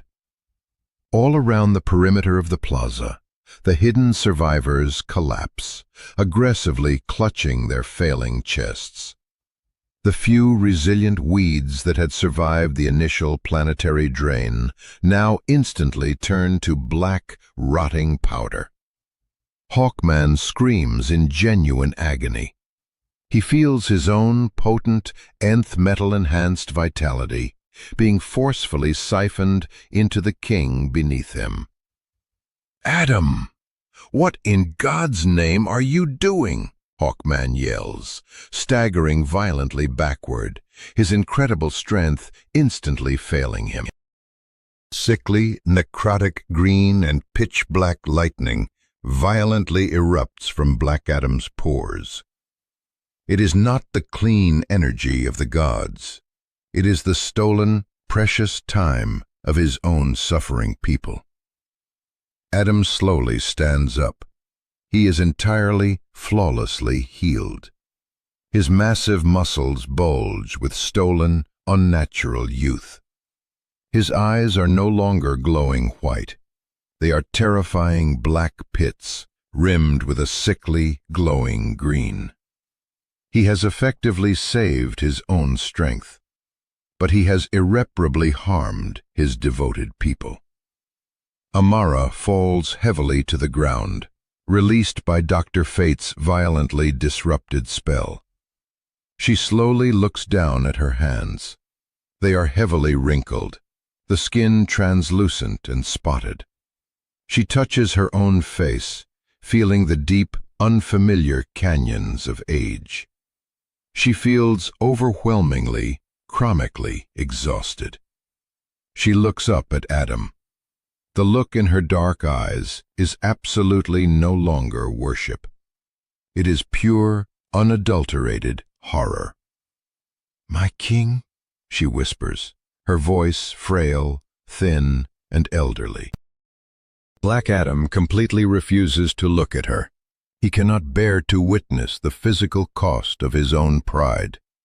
He rigidly fixes his terrifying, necrotic gaze onto Dr. Fate.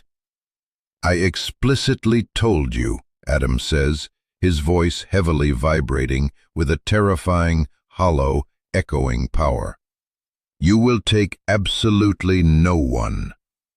Vegeta watches the horrifying transformation from the rubble. He possesses highly attuned senses. He feels the precise shift in the atmosphere. He feels the fragile life force of the surrounding humans completely vanishing, violently funneling directly into the bald monarch. Vegeta struggles painfully to his feet, leaning heavily against a shattered wall, clutching his broken ribs. He's actually eating them, Vegeta realizes aloud, his voice a mix of awe and disgust. He's literally eating their remaining time on this earth just to fuel his own fight. Vegeta slowly smiles. It is a bloodied, deeply savage grin. Finally, Vegeta whispers, he truly understands. Absolute pride is worth absolutely any price. Adam violently moves. He is significantly faster than he was at the beginning of the battle, fueled by the stolen youth. He instantly appears directly in front of Dr. Fate. The sorcerer hastily raises a massive glowing shield of order. Adam casually punches completely through it. The stolen chaotic life energy acts as a massive magical disruptor, entirely shattering the orderly magic of Naboo like fragile glass. Adam's heavy fist violently connects with the side of the golden helmet. Crack! Dr. Fate is sent hurtling violently backward, crashing sequentially through 3 ruined skyscrapers before coming to a complete, buried stop. Atom Smasher desperately tries to grab the corrupted king. "Adam, stop this! You're literally killing them!"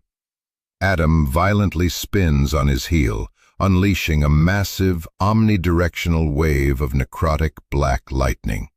It violently strikes Atom Smasher in the chest, shrinking the giant instantly back to normal human size, leaving him gasping and writhing on the pavement, his body aging rapidly before finally stabilizing.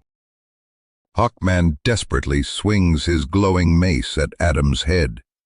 Adam casually catches the heavy nth metal weapon with a single bare hand. "You arrogantly wanted a monster to fight, Carter," Adam says, his face a terrifying mask of ancient tragedy and unyielding rage.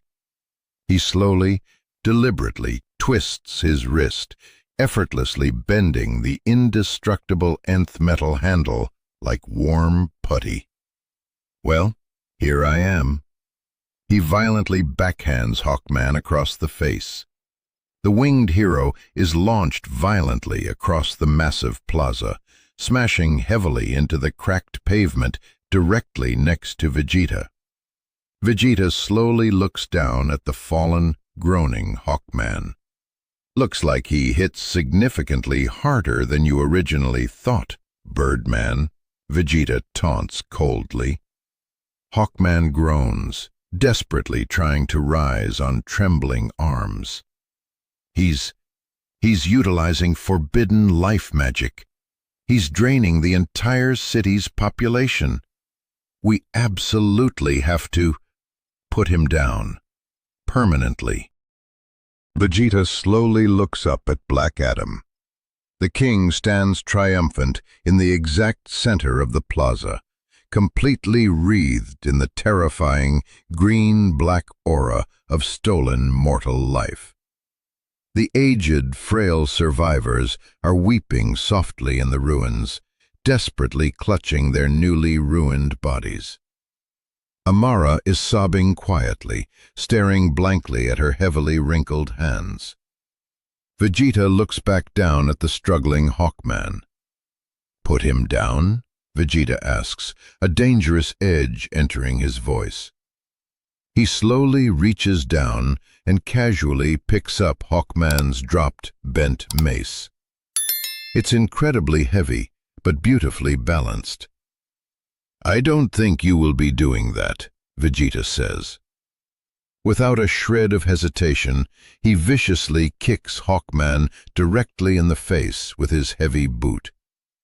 The winged hero's eyes roll back, and he is knocked completely unconscious.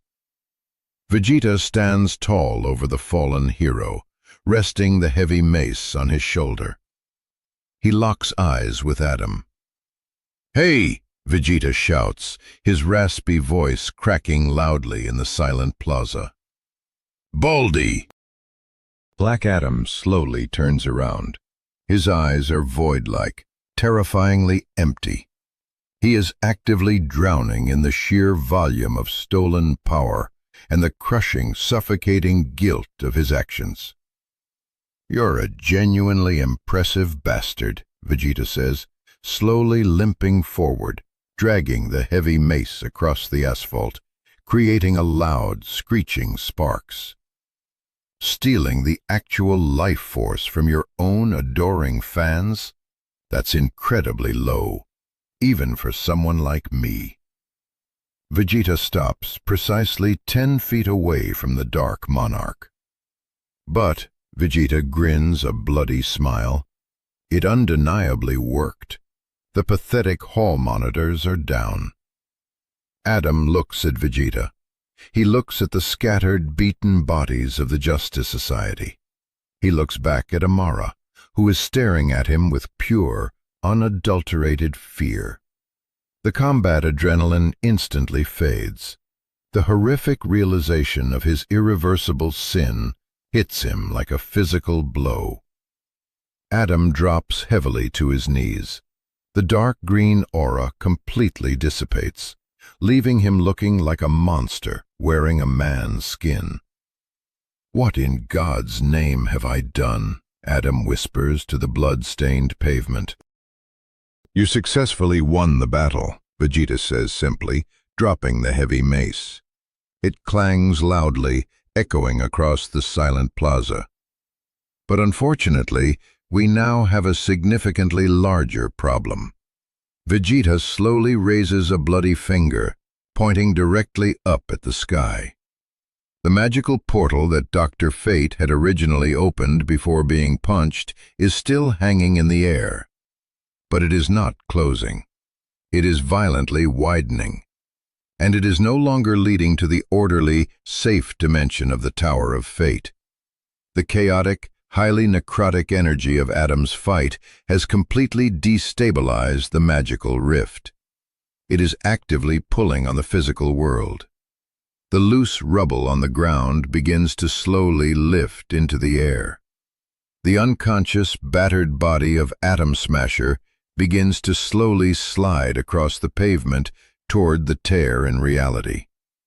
"The wizard's door is fundamentally broken," Adam states hollowly, staring blankly at the expanding rift.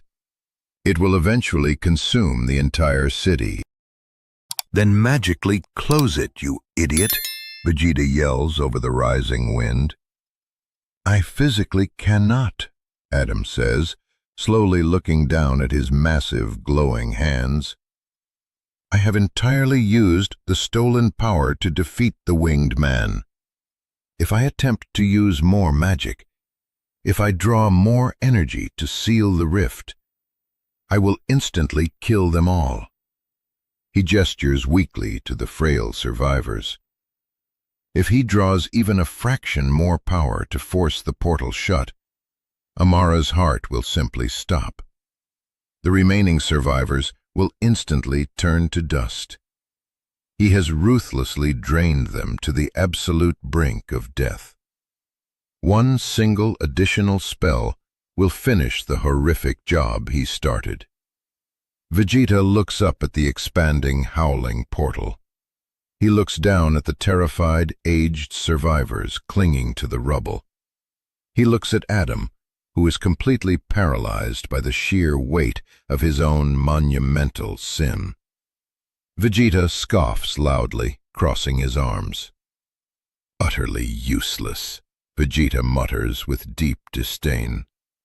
"Self-righteous gods, pathetic kings, moralistic heroes. Every single one of you is completely useless when it actually counts." Vegeta aggressively flares his ki. The aura violently flickers blue for a microsecond, then instantly dies, leaving him breathless. He has absolutely nothing left in his biological reserves. "Fine," Vegeta grunts in profound annoyance. He slowly reaches his bruised hand into a small, hidden dimensional pocket on his tattered belt. He pulls out a tiny, seemingly insignificant, dried green bean. A sensu bean. He only brought one. He was specifically saving it for an absolute, life-or-death cosmic emergency. He stares at it resting in his palm. He looks back at Black Adam. If Vegeta eats it, he instantly regains his full God Ki. He can effortlessly slaughter Adam, completely obliterate the remaining JSA, and leave this pathetic planet to be consumed by the portal. But the magical rift is growing rapidly. It's starting to violently pull entire ruined buildings off their foundations. Vegeta looks down at Amara, the frail, aged woman with the unbreakable spirit, the human who hit a superhero with a rusty stick just to save her king. "Che," Vegeta grunts, a sound of absolute aggressive resignation. He casually flicks his thumb, sending the tiny green bean sailing through the air directly toward Black Adam. "Catch, idiot." Adam reaches out and catches it, purely on warrior's instinct. "What is this strange seed?" Adam asks, staring at the tiny object. "Eat it right now," Vegeta commands, his voice brokering no argument. "It's a magical bean from my universe. Don't ask stupid questions. Just chew it, swallow it, and fix your catastrophic mess." Adam stares intensely at the bean. He looks into the alien warrior's teal eyes. He sees no deception, only an impatient desire for a fair conclusion. He trusts the warrior's absolute pride. He pops the small bean into his mouth and violently bites down. Crunch. The biological effect is instantaneous and completely overwhelming. Adam's glowing eyes widen in absolute shock. The sickly, necrotic grayness instantly vanishes from his skin. His torn muscles aggressively knit together with flawless perfection. The deep, bone-weary exhaustion completely evaporates. His divine ki, his massive magical reserves connected to the rock of eternity, refill to absolute 100% capacity in a fraction of a second. And the power does not come from his people. It comes entirely from the alien bean. The horrific, invisible siphon draining Amara and the other citizens instantly snaps and breaks. They are still prematurely aged. They are still deeply hurt. But the lethal drain is officially over. Black Adam stands up, violently surging with clean, pure, righteous yellow power. He looks at Vegeta with profound, unmasked shock. "You willingly gave me your only source of restored strength?" "I simply gave you a necessary second wind," Vegeta says, casually crossing his arms and leaning heavily back against a broken concrete pillar, his body screaming in pain. "Now violently close that damn door before I change my mind and manually throw your bald head through it." Adam nods slowly, his face hardening with absolute resolve. He turns his massive body to face the howling, expanding dimensional portal. Shazam! A colossal, deafening bolt of pure, uncorrupted yellow lightning, the clean, righteous magic of the wizard, strikes the unstable portal directly from the heavens. Adam violently flies upward, grabbing the jagged, magical edges of the tear in reality with his bare hands.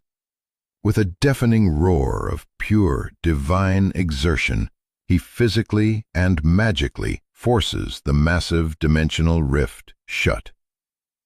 Boom!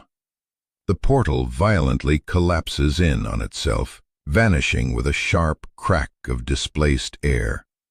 The sky above Shiruta is instantly clear and silent. Adam lands heavily in the center of the plaza. He is fully, perfectly restored. He looks at the groaning members of the JSA who are slowly starting to stir from their concussions. He looks at his survivors who are alive but permanently, physically marked by his horrific, selfish choice. He finally looks at Vegeta. The Saiyan prince is slowly sliding down the side of the broken pillar, finally sitting heavily on the ground. He is completely, utterly, physically empty.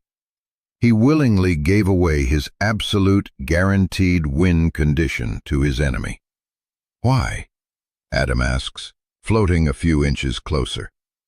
Vegeta slowly closes his bruised eyes, a genuine, arrogant smirk playing on his bloody lips.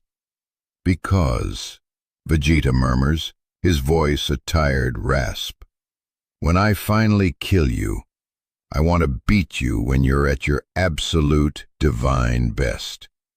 Not when you're acting like a desperate, pathetic, magical cannibal." Adam stares at the alien. A heavy, profound silence stretches between them. A very strange, unbreakable warrior's bond, forged entirely in the apocalyptic fires of shared catastrophe. Then, the sound of shifting rubble breaks the quiet. Hawkman slowly, agonizingly stands up. He is heavily groggy, clutching his bleeding head. He looks up and sees Black Adam standing tall, violently glowing with absolute, unchecked power. He sees the portal completely gone. "Adam?" Hawkman slurs slightly, weakly raising his heavy mace, his body swaying violently. You are still under arrest." Black Adam slowly turns to face Hawkman. He floats a few inches off the ground, his massive arms crossed tightly over his glowing chest emblem.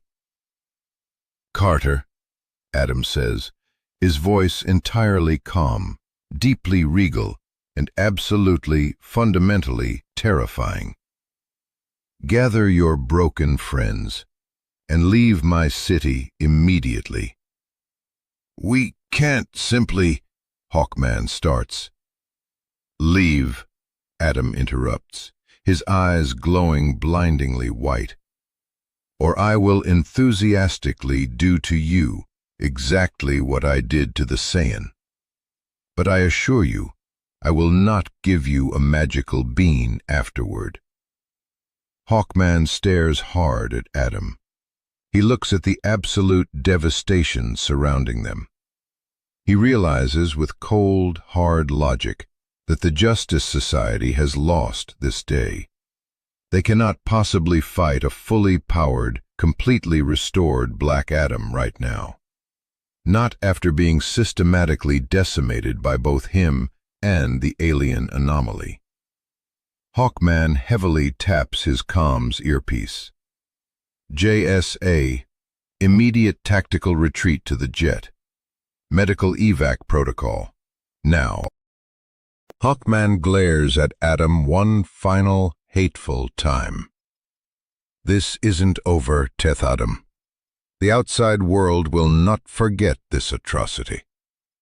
Let them remember, Adam replies coldly. Kahndaq always remembers. The broken members of the JSA slowly, painfully gather their wounded. Dr. Fate, his golden helmet heavily cracked, fades silently back into the ether. Atom Smasher heavily limps toward the open bay doors of the jet. Hawkman takes off with a heavy beat of his wings, casting a long, dark shadow over the smoking ruins. Within moments, they are completely gone.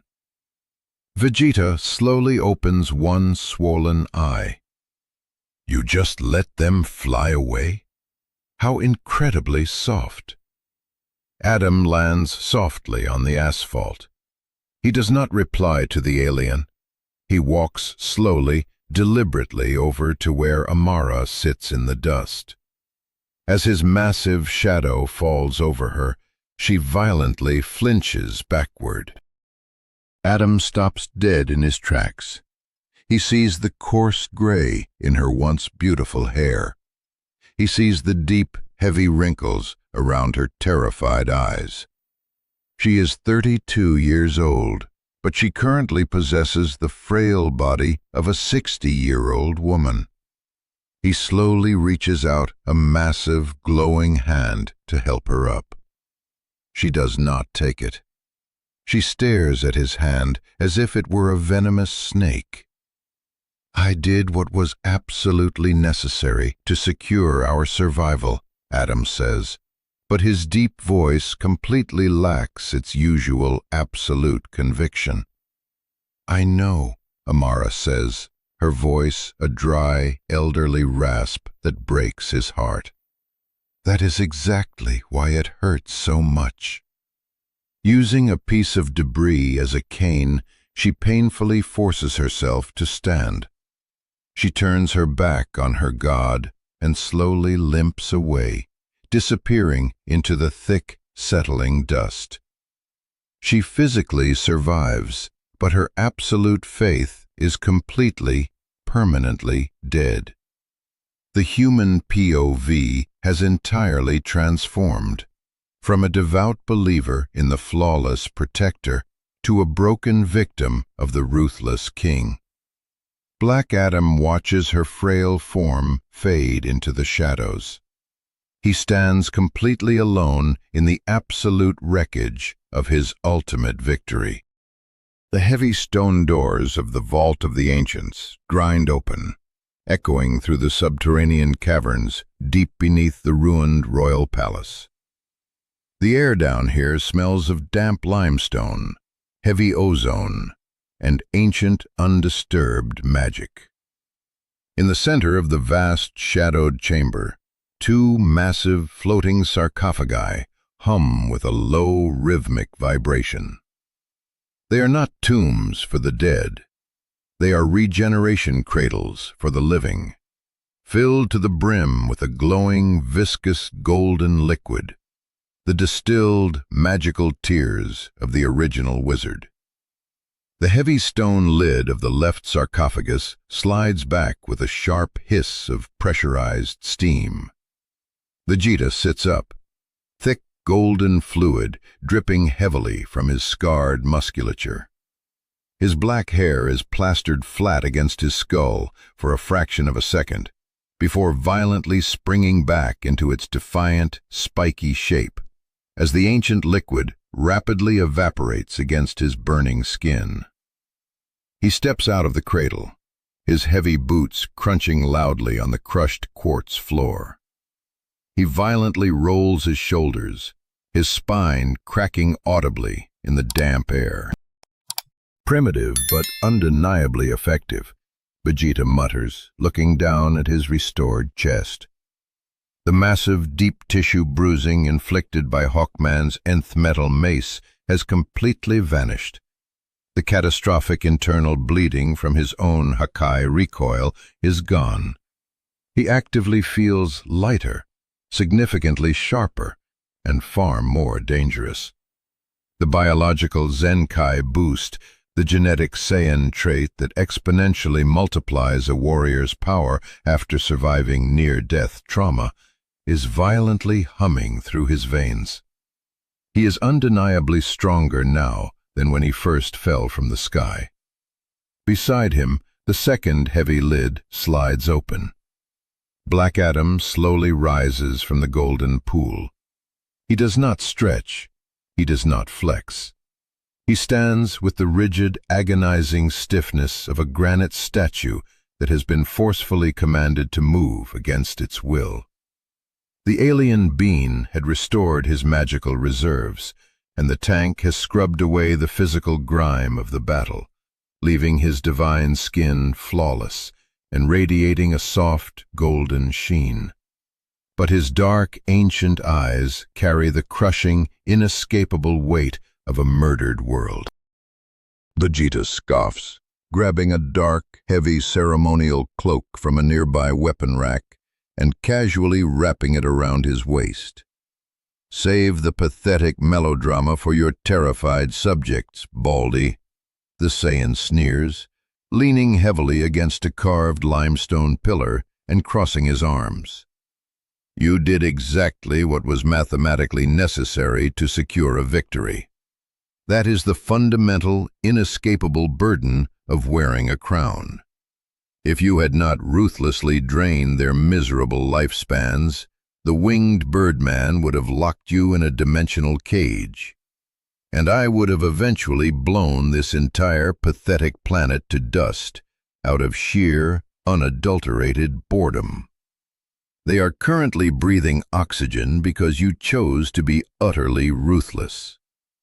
Black Adam slowly steps out of the cradle, floating a few inches above the stone floor to avoid the golden puddles. "They are physically broken because I was fundamentally weak," Adam corrects, his deep voice echoing mournfully in the vault. "I swore a sacred, binding oath to the wizard. No one gets hurt. That is the eternal promise of the Protector." Vegeta throws his head back and barks a sharp, jagged laugh that violently cuts through the solemn atmosphere. That is a fragile promise meant for naive children and fictional storybooks, the Saiyan prince mocks, his magenta eyes narrowing into cold, predatory slits.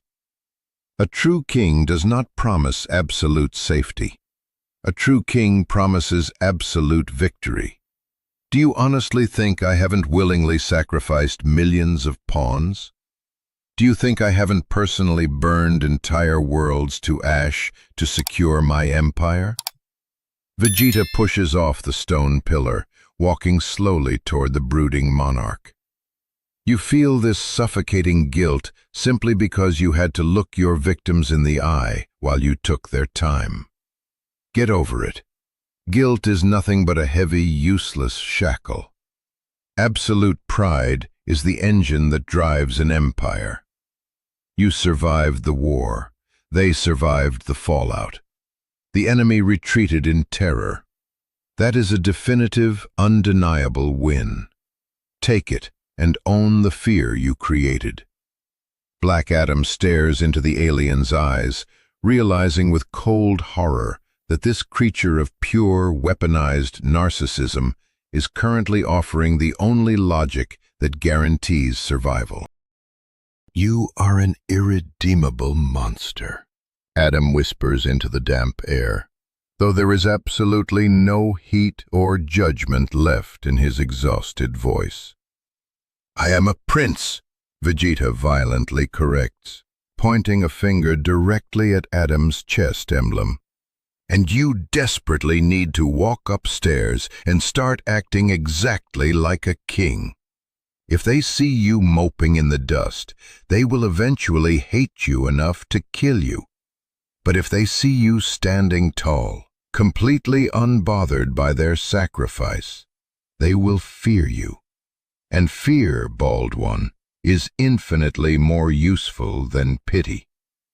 With a sudden explosive burst of blinding white aura, Vegeta doesn't walk toward the exit.